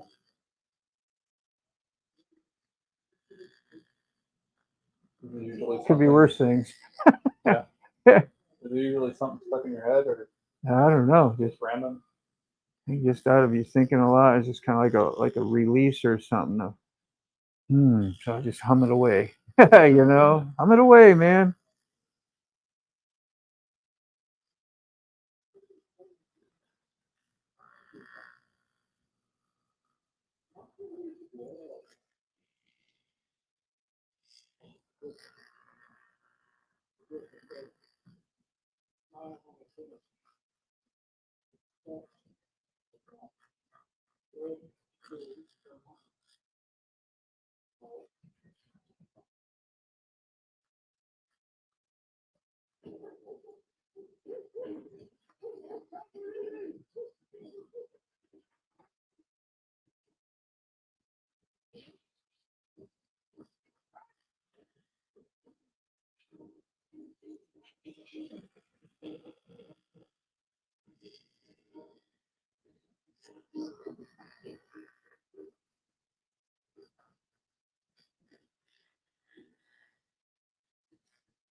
Sounds like the rain stopped anyway out there, huh? For a while. I didn't hear it hitting the roof no more.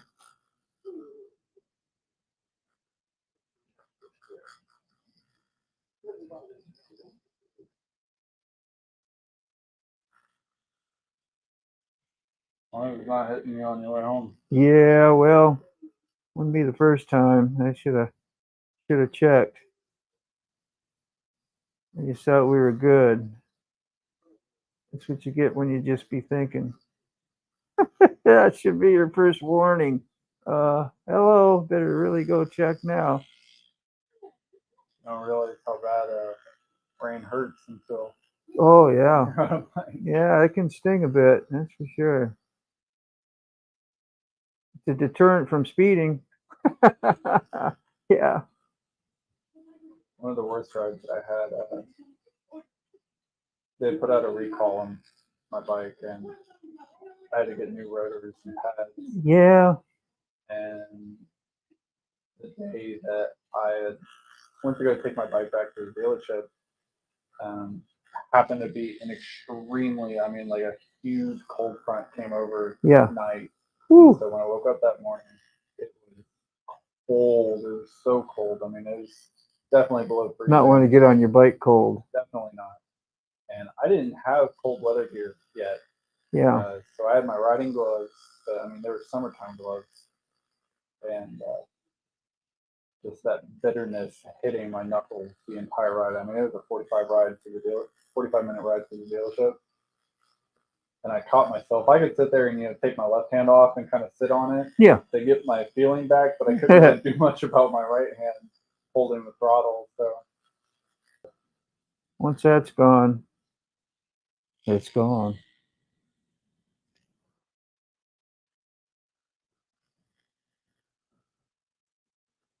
I've been caught in some pretty doozers.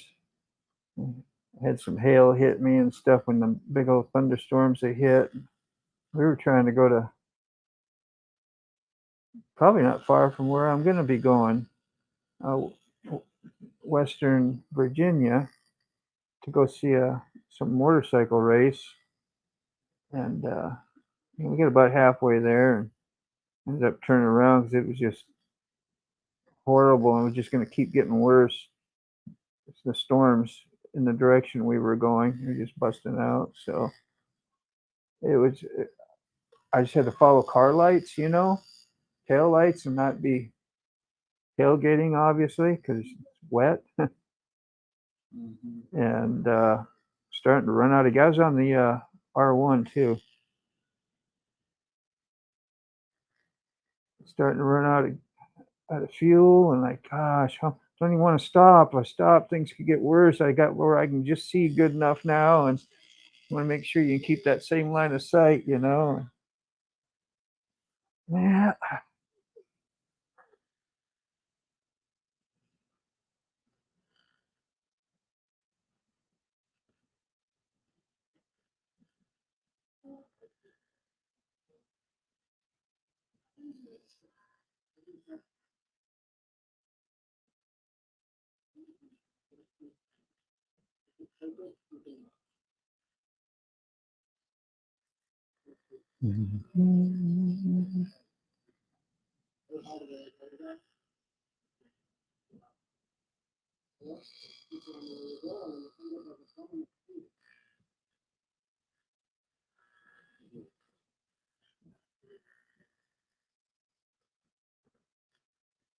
I actually had one more bike after the T310R. A bike? Yeah, Yeah. but it was a project, and it was a guy that I worked with that just came up out of nowhere. He had a bike that he had been working on, but he didn't have the time for it, and Uh-huh. we had just had our son, and so I was like, well, I'll have time for it. I'll have the money to put into it. And so I took it off the stand for him, and it was a 87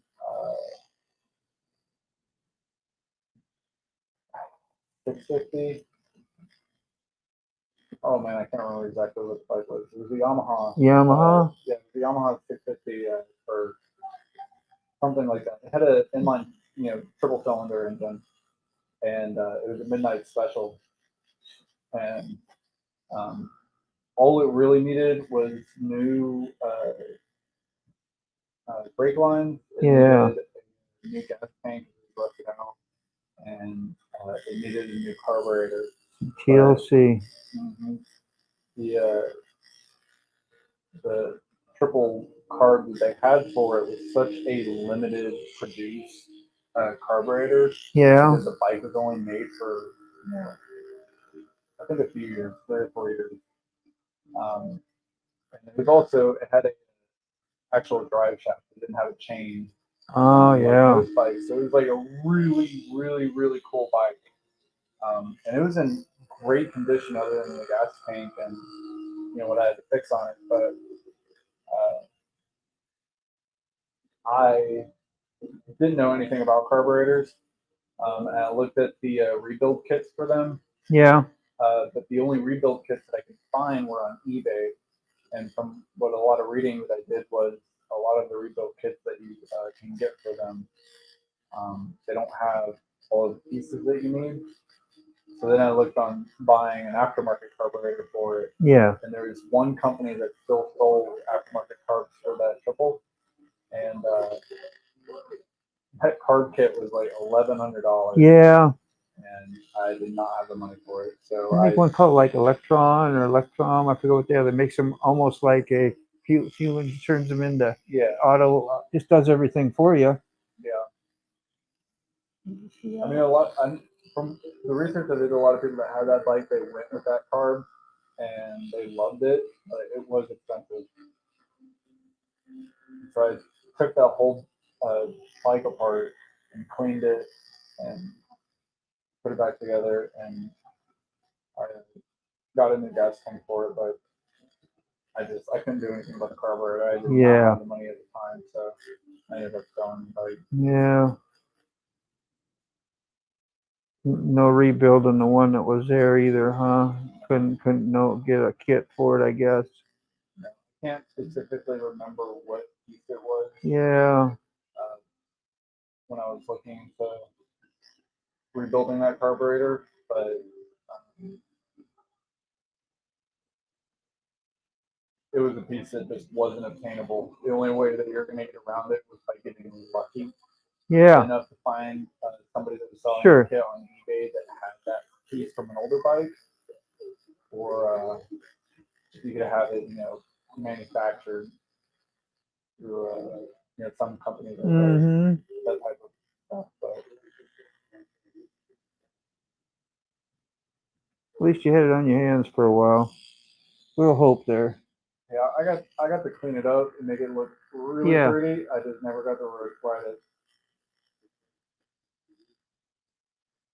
Did whoever you sell it to knew what they needed and wanted to do too, or Yeah, like you knew they would probably get it fixed? yeah. I hope he would. He was a younger guy like me. You know, he had the same ambitions that I had when I bought the bike. Yeah, I told him everything that I had found out through it. that you could and, help them with. Yeah, good that for you. bike actually had the friend that I bought it off of. He had bought it off his old neighbor, and his neighbor had owned the bike pretty much since it was new. And so he had all of the maintenance records and stuff with it too.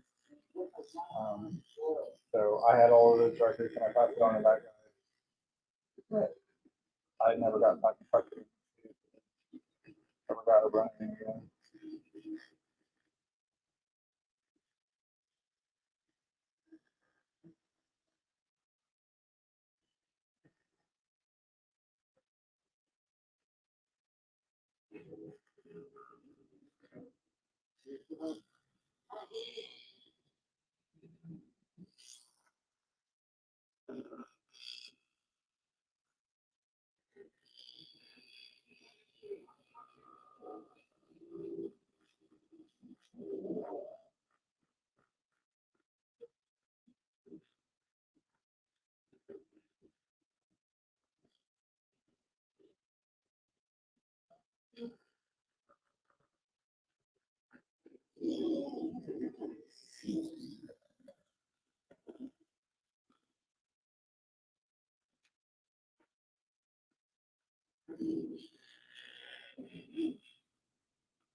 This was the bike.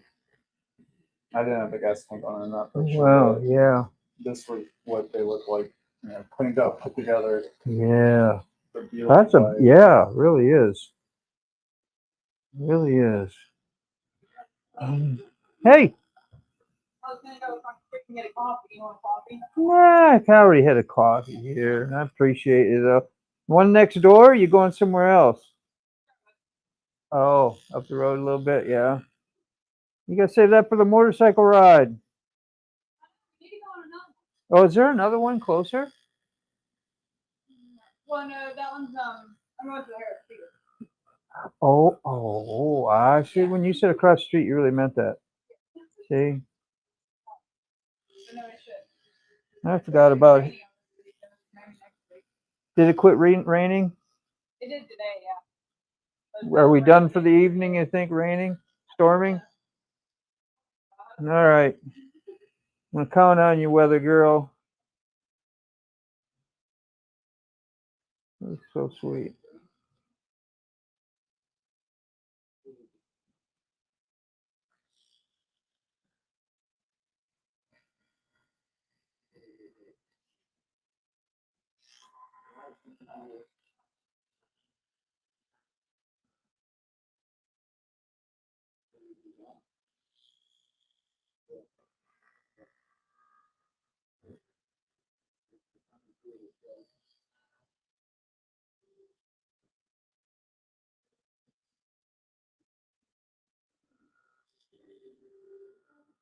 And that live stream's been going on forever, man. It seems like how long we've been on this?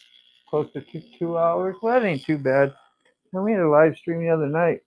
There's a bunch of us just talking and stuff. It went on close to 3 hours.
Just gotta get some little details and stuff with this small liner tip. And then if you want to do the color in the eyes today, or do you want to go down to your wrist? What would you rather do, or do both? I'm cool to do both. I'm not Okay. rushed. Wanted to make sure how you were doing time wise and how you were feeling too. So I'm feeling great. that's good. Good, no problem. Yeah. That's awesome. Good to hear.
Another little side appointment I'm going to be making at some point.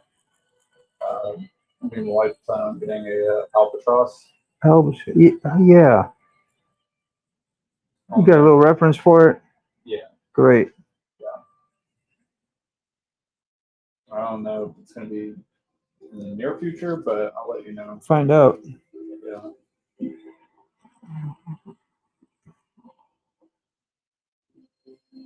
Kind of do you both together when you come in? Is that, or you Yeah, we'll see. can find a sitter for the kids, right? Yeah.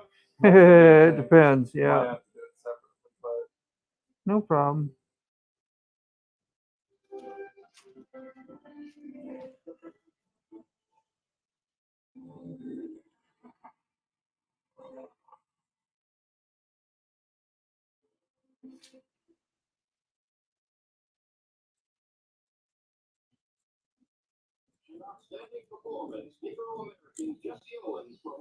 reading a bunch of stuff about birds and albatrosses. Yeah. The largest wingspan out of any other bird. Huge. Yeah. And they will go months and months and months at a time without ever touching land. And flying, just flying. Just flying across the ocean. They What do they do? Just fly and eat? they'll touch the water sometimes and just sit there, but they spend most of that time not necessarily flapping their wings, but Soaring they have and mastered the ability to sit there and glide relaxing They're huge while wingspan. riding. Yep. And they'll even sleep while they sit there and glide. Is insane, but they're monogamous creatures. Usually, albatrosses will have like breeding island that they'll all sit there and come back to. Yeah. And once a female albatross finds a mate, and sometimes they'll take up to 2 years to actually pick a partner, but once they find a mate, they're locked in until one of them dies. Gosh, wouldn't it be nice if we were all like that? And they will sit there and they'll lay one egg, and the mother and the father will take turns sitting on the egg, while the other one will go out for days at a time to eat food, Yeah, pretty much. The other one will sit there on that egg and keep the starve. nutrition going. Take turns and swap out like that. And then once the egg hatches, they'll do the same thing, come back and feed the baby while the other one goes out and gets food. And then those cycles slowly, get longer and longer, where the male will be out, for days at a time, a week at a time, and they'll swap.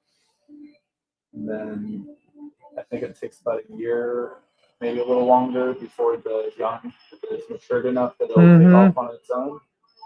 And they'll leave the breeding island and travel the world for 6 years, and then come back to I'll find be its damned.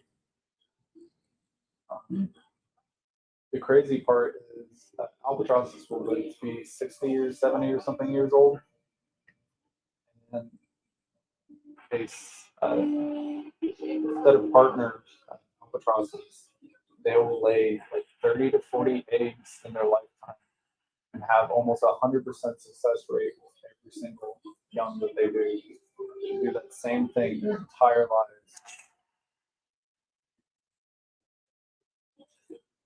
It's really admirable.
Just about ready for the color in those eyes.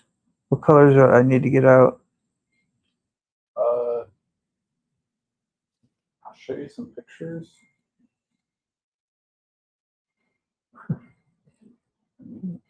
You give me. Red, What do you think blue, will green, orange, yellow. I mean, So those are my three kids. Yeah. My oldest son, he has blue eyes, and my girl has. which hazel one do you eyes. want blue? The gray one. Up here? Yeah. I can make him a little more prominent gray if you want him a little more distinct. You know what I'm saying? Or is that good enough? Like that.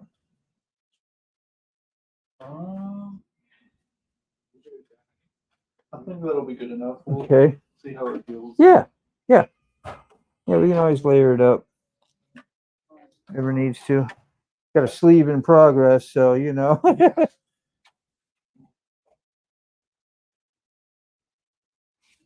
it's gonna be Blue. light bright blue, and then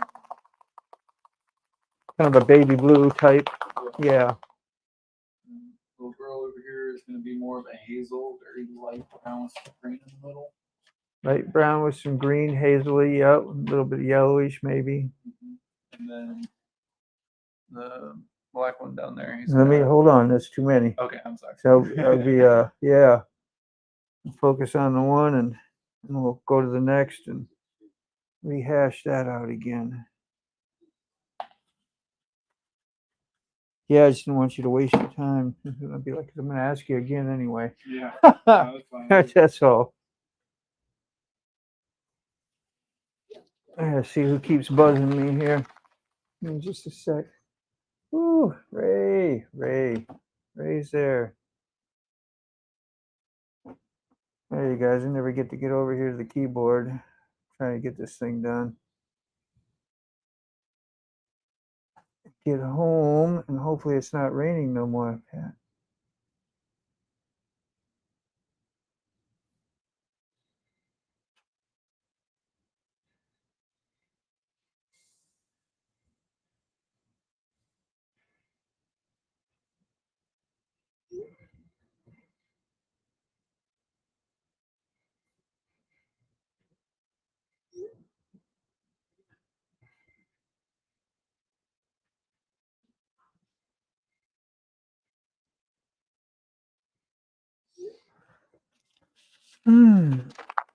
Yeah, my neighbor was just asking me something, so he usually doesn't bother me for anything. Yeah. That's just You for like that? reference. Mm-hmm.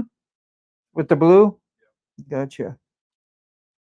And I know it's only gonna be but so similar, which is that's what I'm going for.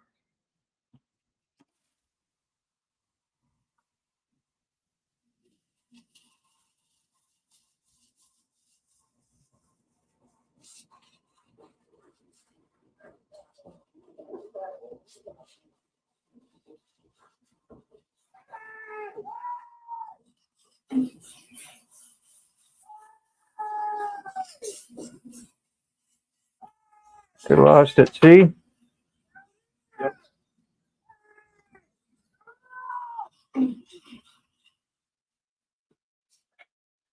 Okay, and this is for the dark one, the blue, Up here. huh? Or the gray one? Yep. Okay.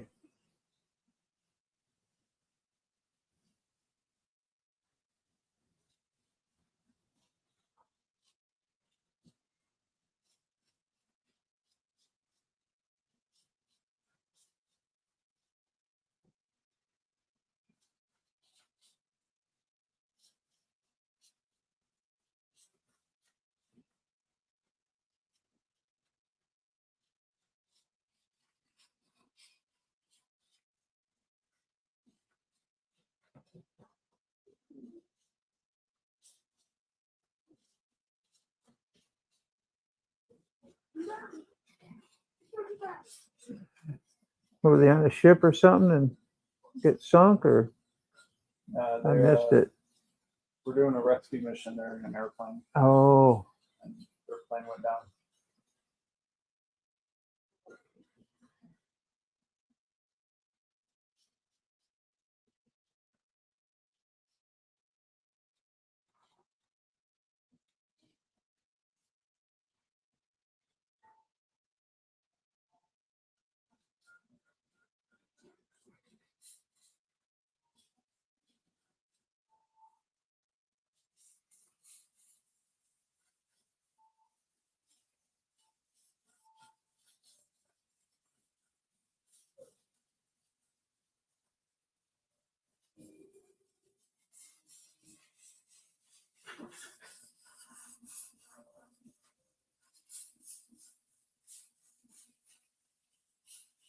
It ain't looking good.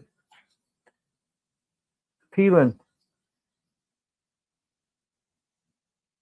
Maybe needing a little sunscreen. It's gotta be terrible.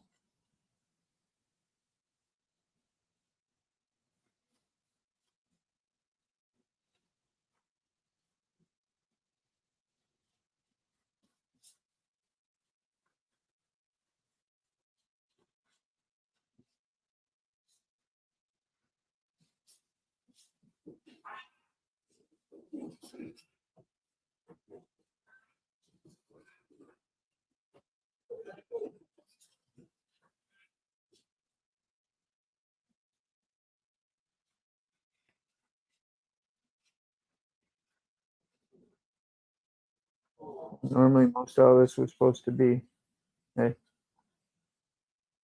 we got this around, and what do you want me to do? The center? You want to still do a white highlight in there, or you want it like a black pupil instead? Because they're different Like a on. black pupil. So I thought that's what I suggested, but I just had to ask you. Had to ask.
right. Brown, yellow, and some green in the hazel.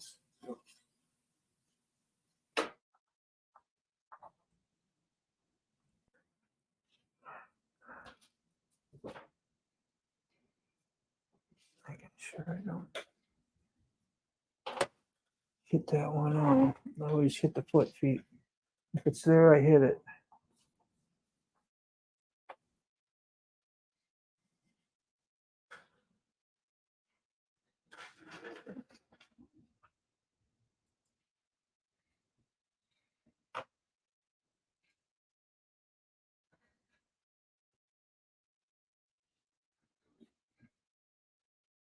Just hitting a few of you guys here real quick.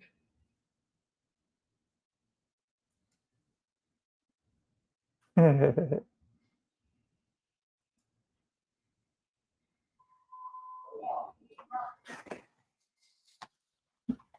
see. Mhm.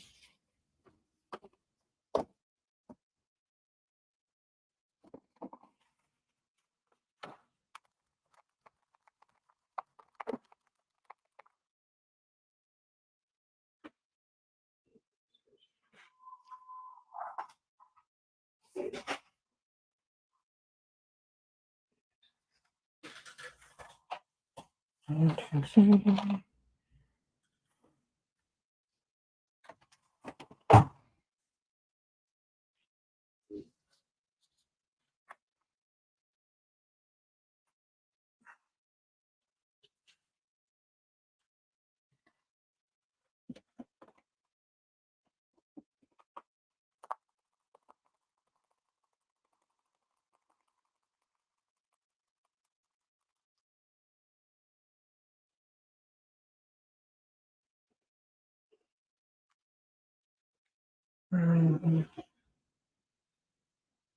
And what's the other one?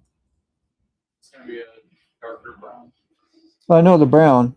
I'm just talking about the other eye. Oh, the eye is going to be a darker. Yeah. Gotcha. That maybe was knowing what the other third color I needed for the hazel eye. Well, I was like, ah, got it. I got it, man. Youngest boy, he came out our first brown eyes. Yeah. It's all right. We forgive him. Yeah. I'm just glad to have a little mini me. Yeah. I'm just talking trash, man. You know, I can't help myself. Yeah, you've been fun to talk with anyway, so thank you.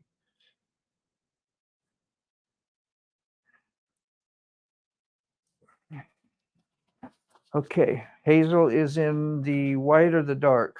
White. The white?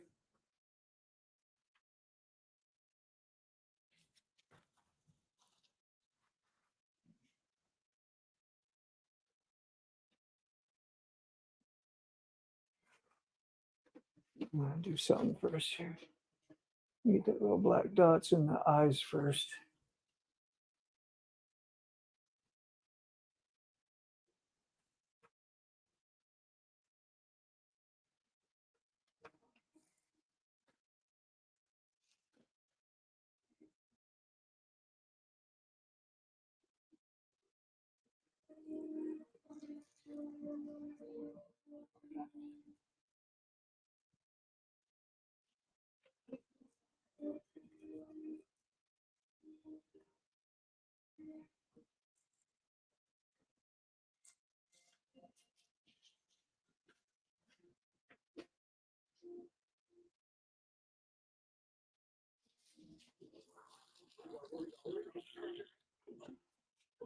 They got a fish now?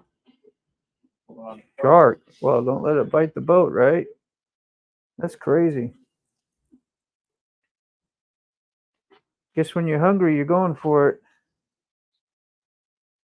End up being stranded out in the water for 45 days.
Like, bye. Any turning? Oh, look at that. He had a piece of glass or something, huh?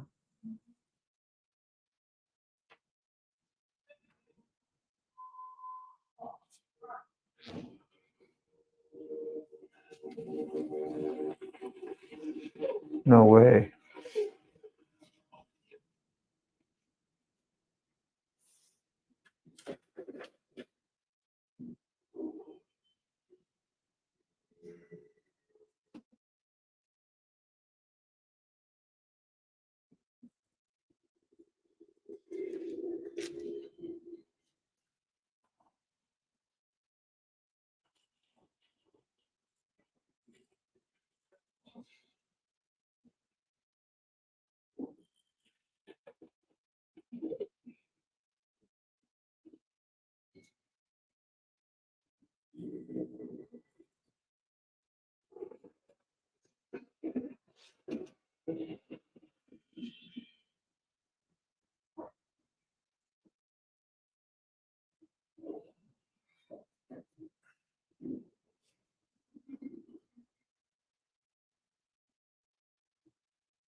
Uh-oh.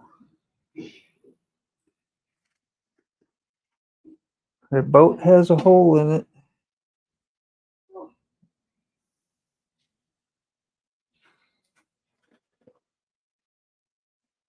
Black one's all brown, right?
I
think we're done beating that up for today, huh?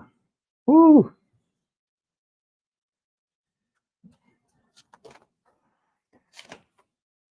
Let's see what you got here.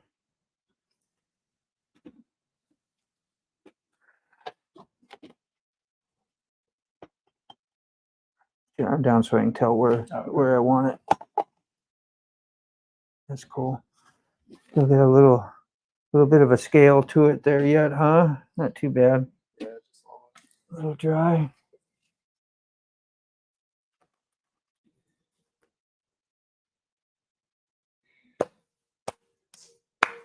Okay, I'm going to get this reference real quick. Hold on. I don't know if I kept it up here. Sometimes I do. I don't think I had that one printed out last time because I didn't think we got to it even.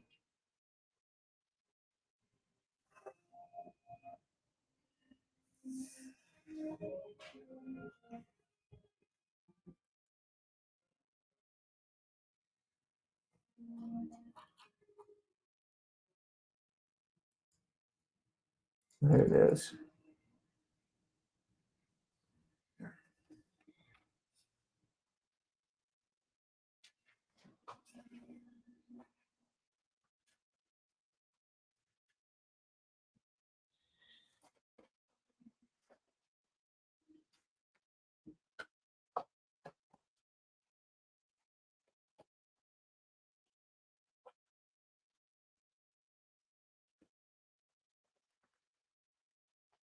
Be all right sitting like that, or would you rather be on the table and have your arms straight out?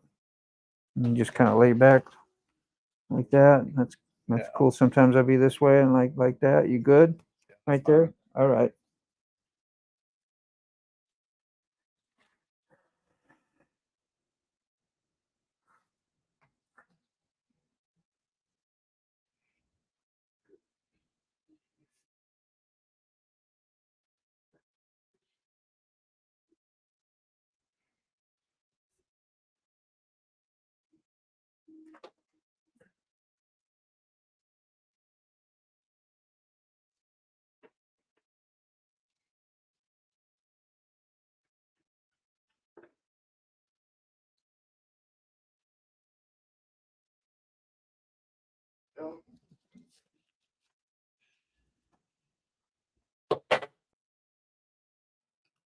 Okay.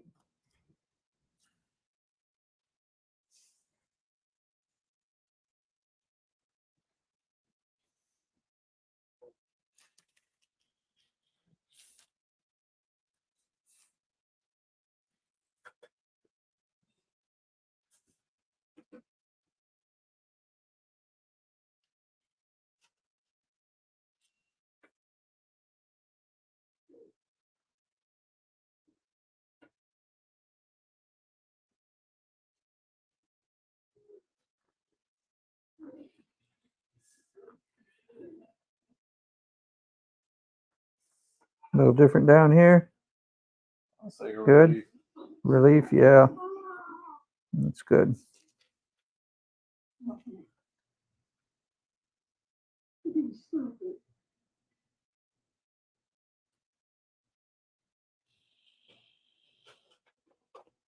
Second.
Dang, they found land, huh? Well, they got captured. Oh, they did. Mhm. What's this called again? Unbroken. Unbroken. Yeah, this takes place during World War II.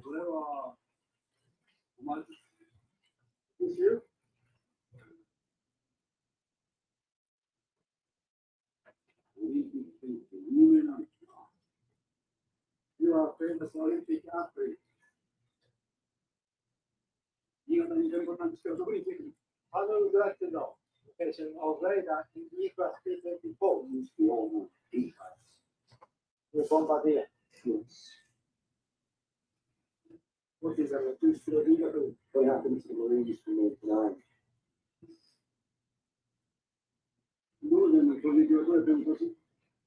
How you wrapped another bomb site? Just 15 hours. What happened to the Marines?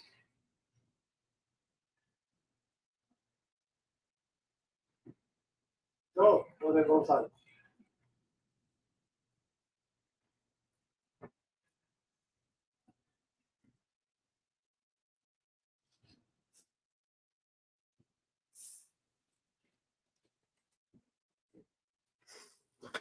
Where are you taking?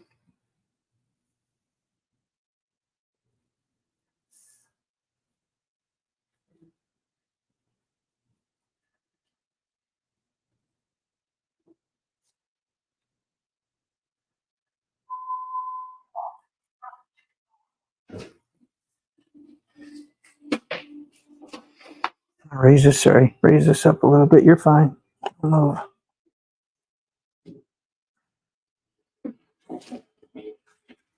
Mm-hmm.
It's an awkward place over here.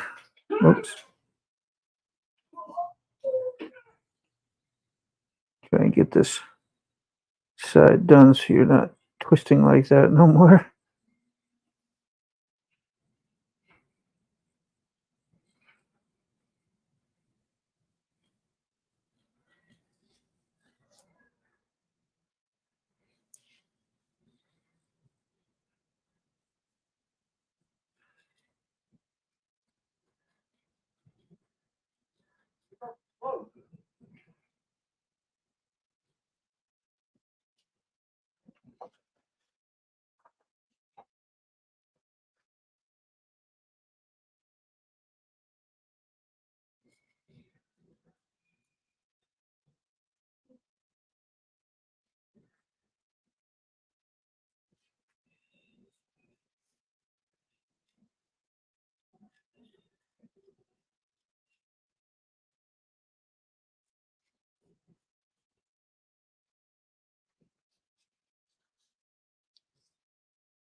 it up.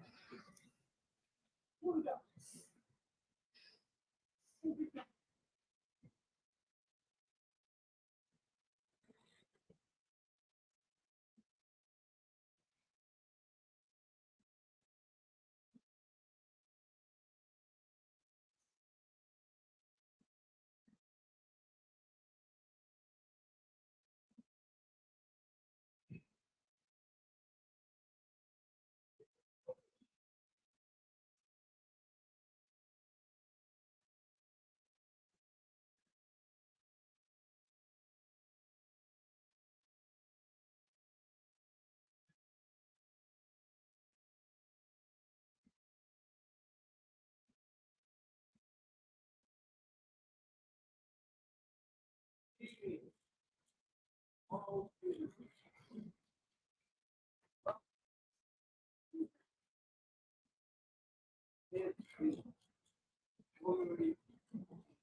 Look at me.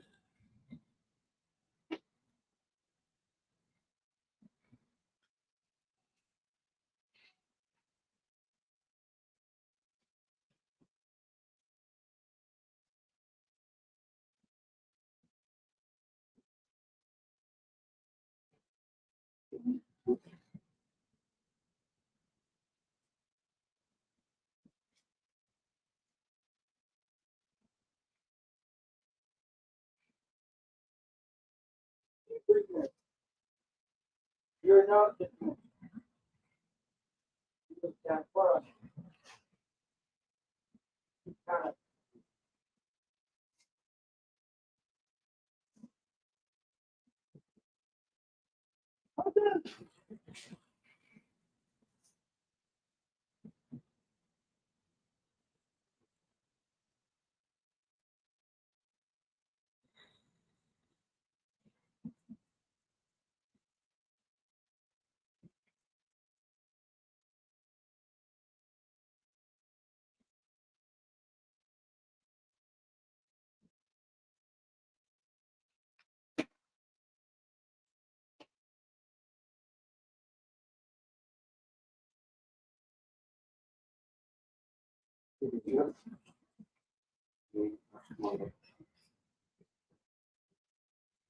Again. Yay! I'm gonna have a good time going home, won't I?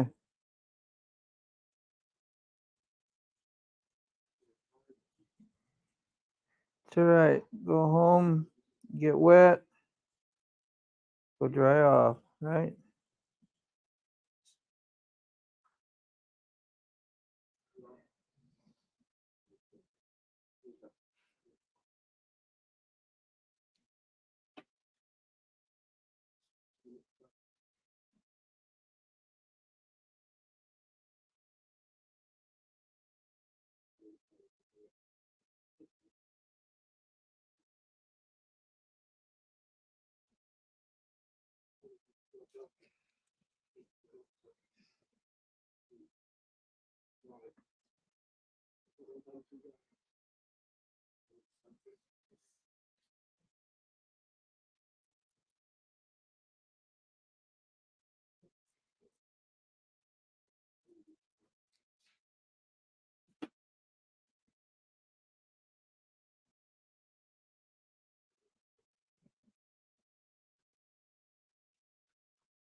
Keep pulling you up. It's pretty bad.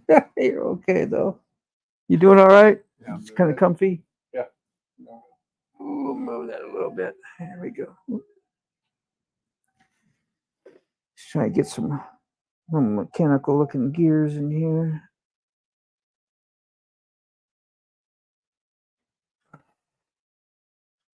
Starts to make it look fancy, you know? That is looking really dope. It does. Just a little bit of.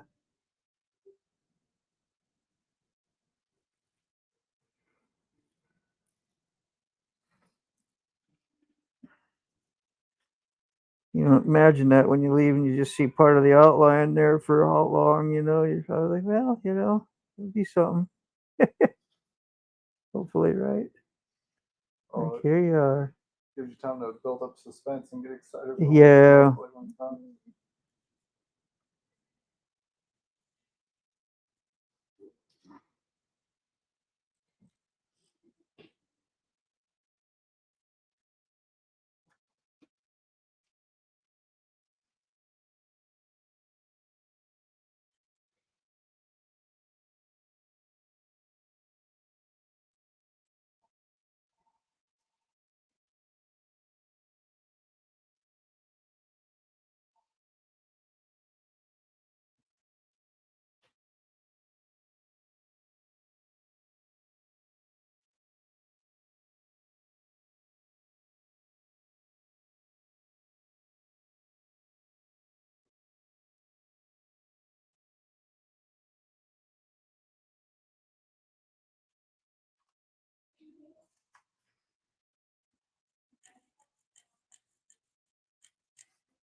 It is necessary. No respect. Oh,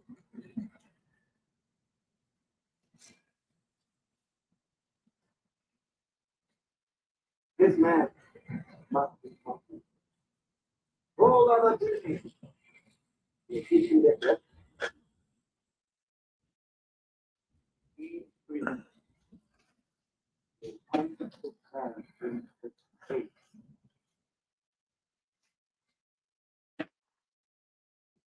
You got it!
Auntie!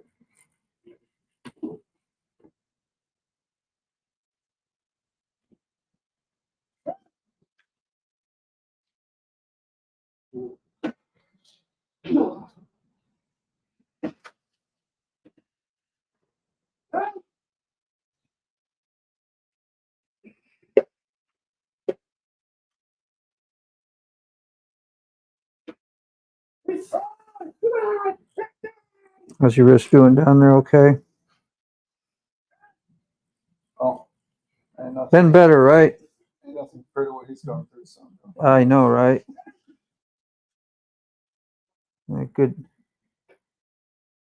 Good thing to watch when you're getting tattooed. Like, well, things could be worse. Could be getting a flogging. Isn't that kind of what they're doing? yeah.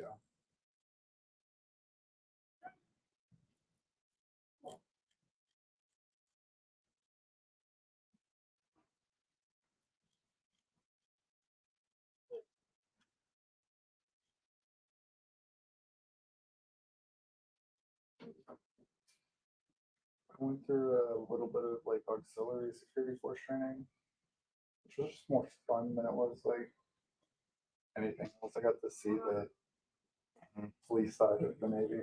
Yeah. Our instructor was talking about other combat trainings that they have for their MAs. And he was talking about something similar to this Yeah. that they go through, that they pretty much the exact same thing. It's just, that's awful. How you could even learn to endure that day after day or however often they do it. I'm sure they put you close to death every time, huh? A lot of them were very, very crafty in knowing how to get a man very close to death without going. Mm-hmm.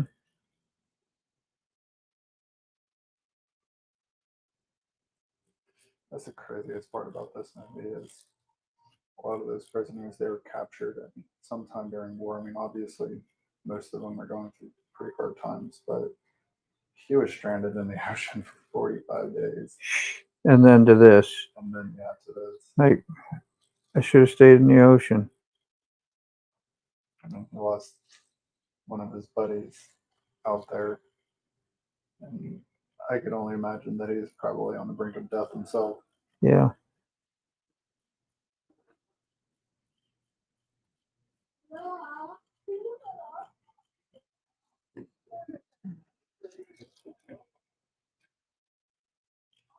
Are they doing like a play or something? Entertainment? Yeah, the bird. That's what they call the guy that's kind of like in charge there. That's whacking everybody with a stick. Um, he's getting promoted and moved, so I guess this is kind of just a little Yeah. play date. Partay.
Will I help you again? Yeah.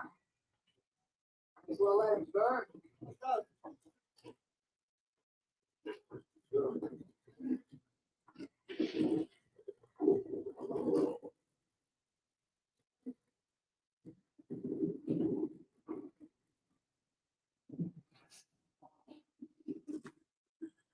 What do you think, boys? Where we go now? We'll get you inside. The Allies win. Fishing killer. I overheard this. We win with that. Oh, what are we supposed to be paying for?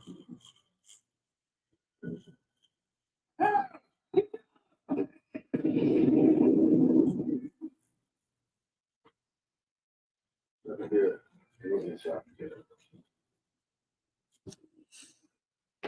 Where? Oh no. So we can't. So the old Reds, we're gonna see how that's gonna find us.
Whew.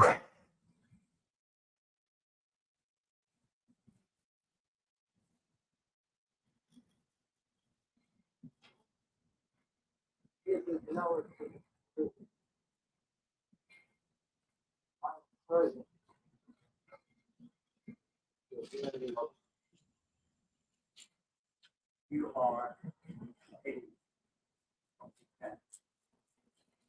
You'll be free.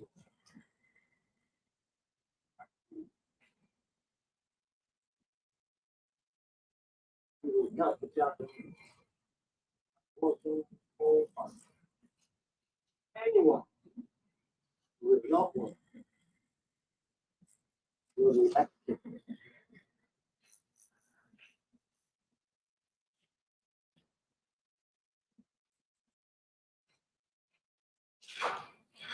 Yes.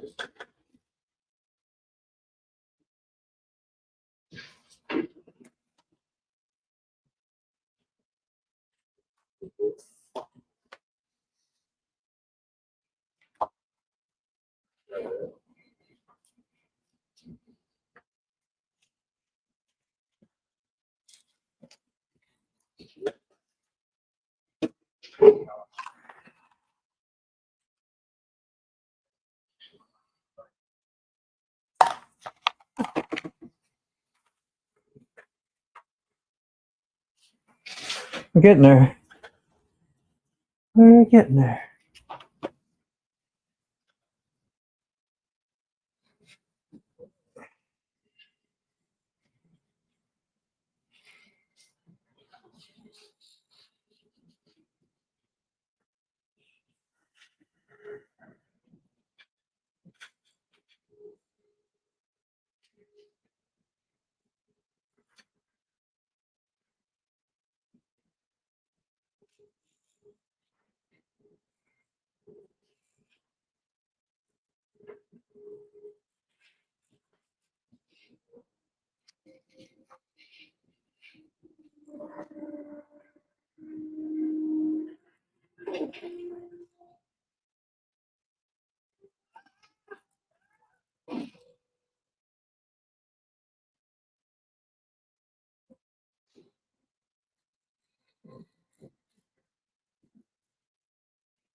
Okay.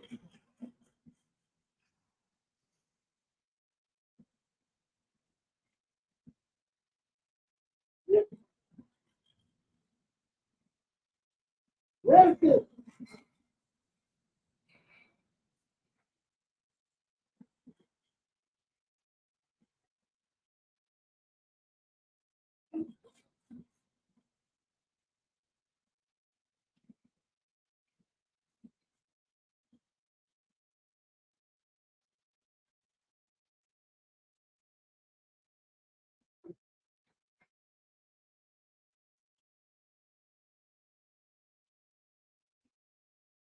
Over here.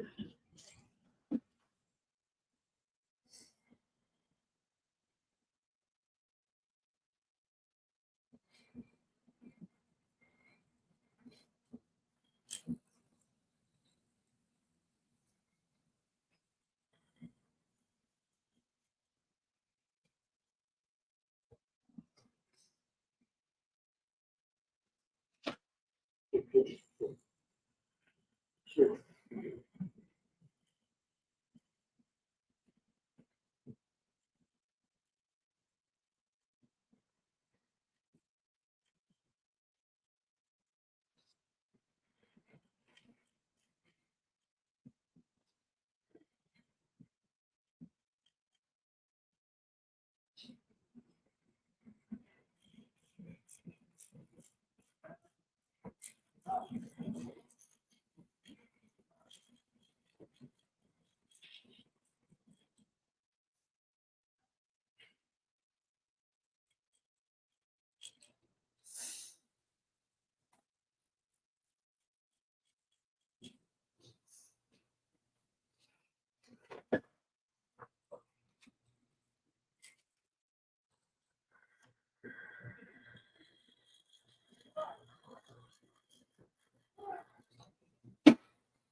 Let's see how that is.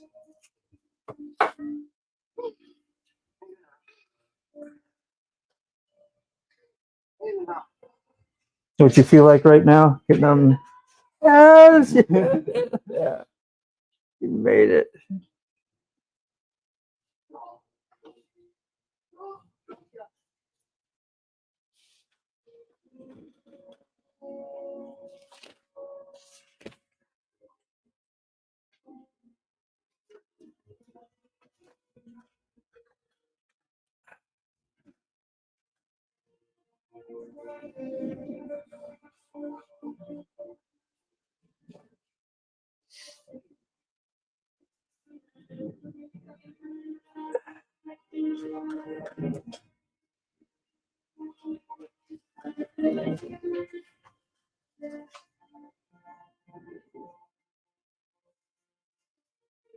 I know. Just a little bit on these eyes here.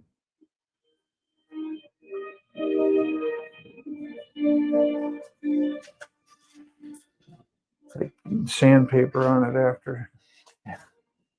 No. It's like sandpaper on a sunburn. Try. Yeah. Woo.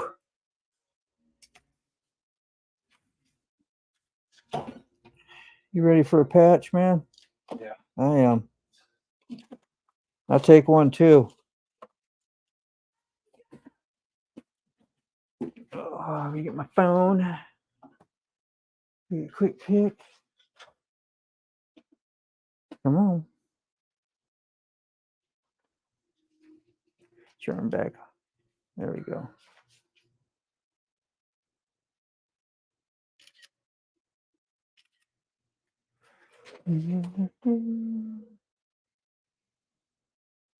This big old glare. All right.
Has it been there like a year or more already? I don't know the exact time frame. Long time. Yeah. It's already winter, wasn't it? Yeah.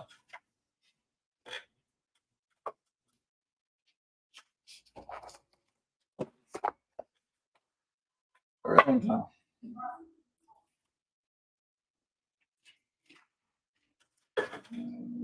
You've seen the whole thing, I'm sure, huh? Before? Yeah. Yeah.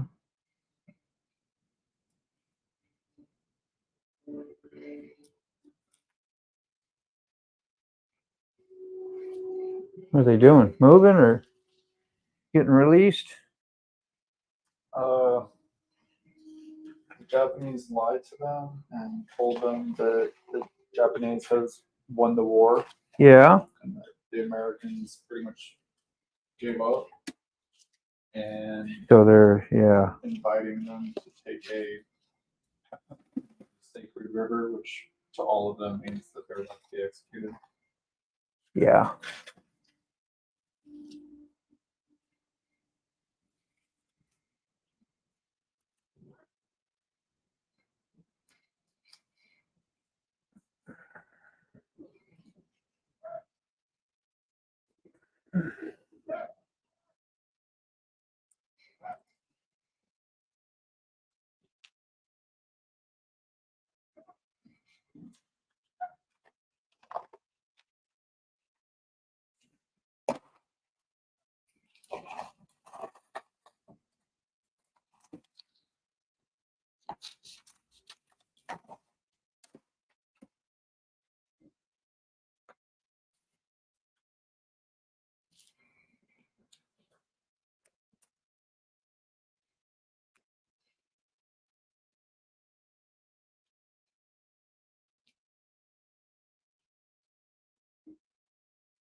Whew.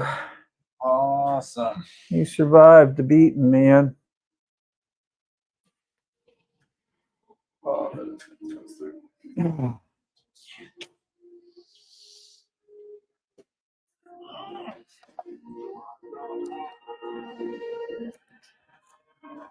I think the Just next come- one, 3.5 hours. Good. the next one's gonna be a fun one.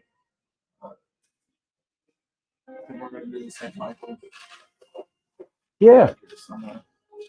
I got a couple copies of that we can, different ones we can use that look realistic.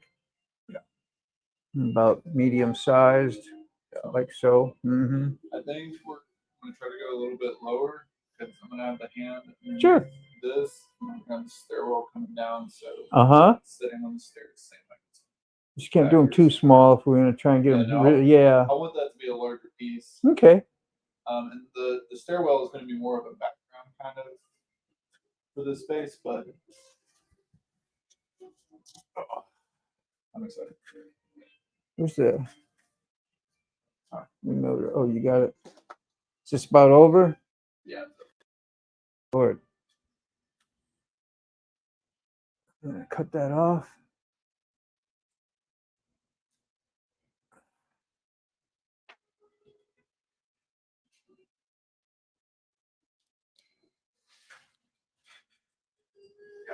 Slow motion, that.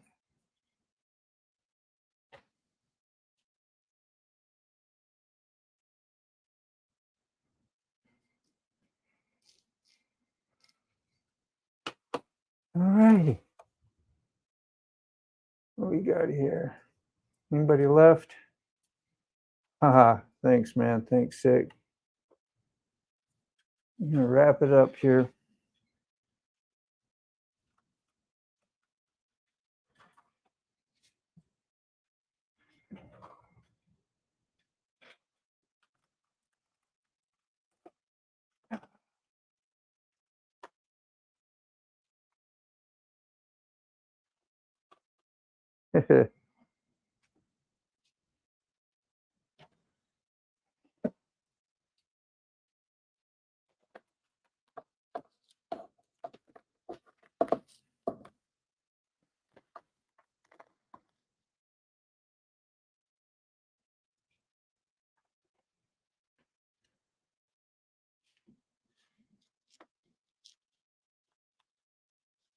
Well, till next time, man.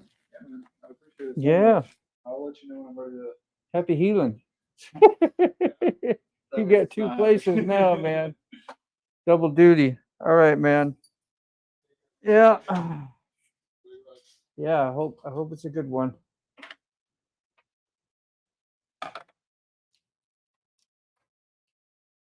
Okay, so that's that. I hope nobody stayed for the whole thing, because that's a long time. It's like sitting in timeout over there. Mm-hmm.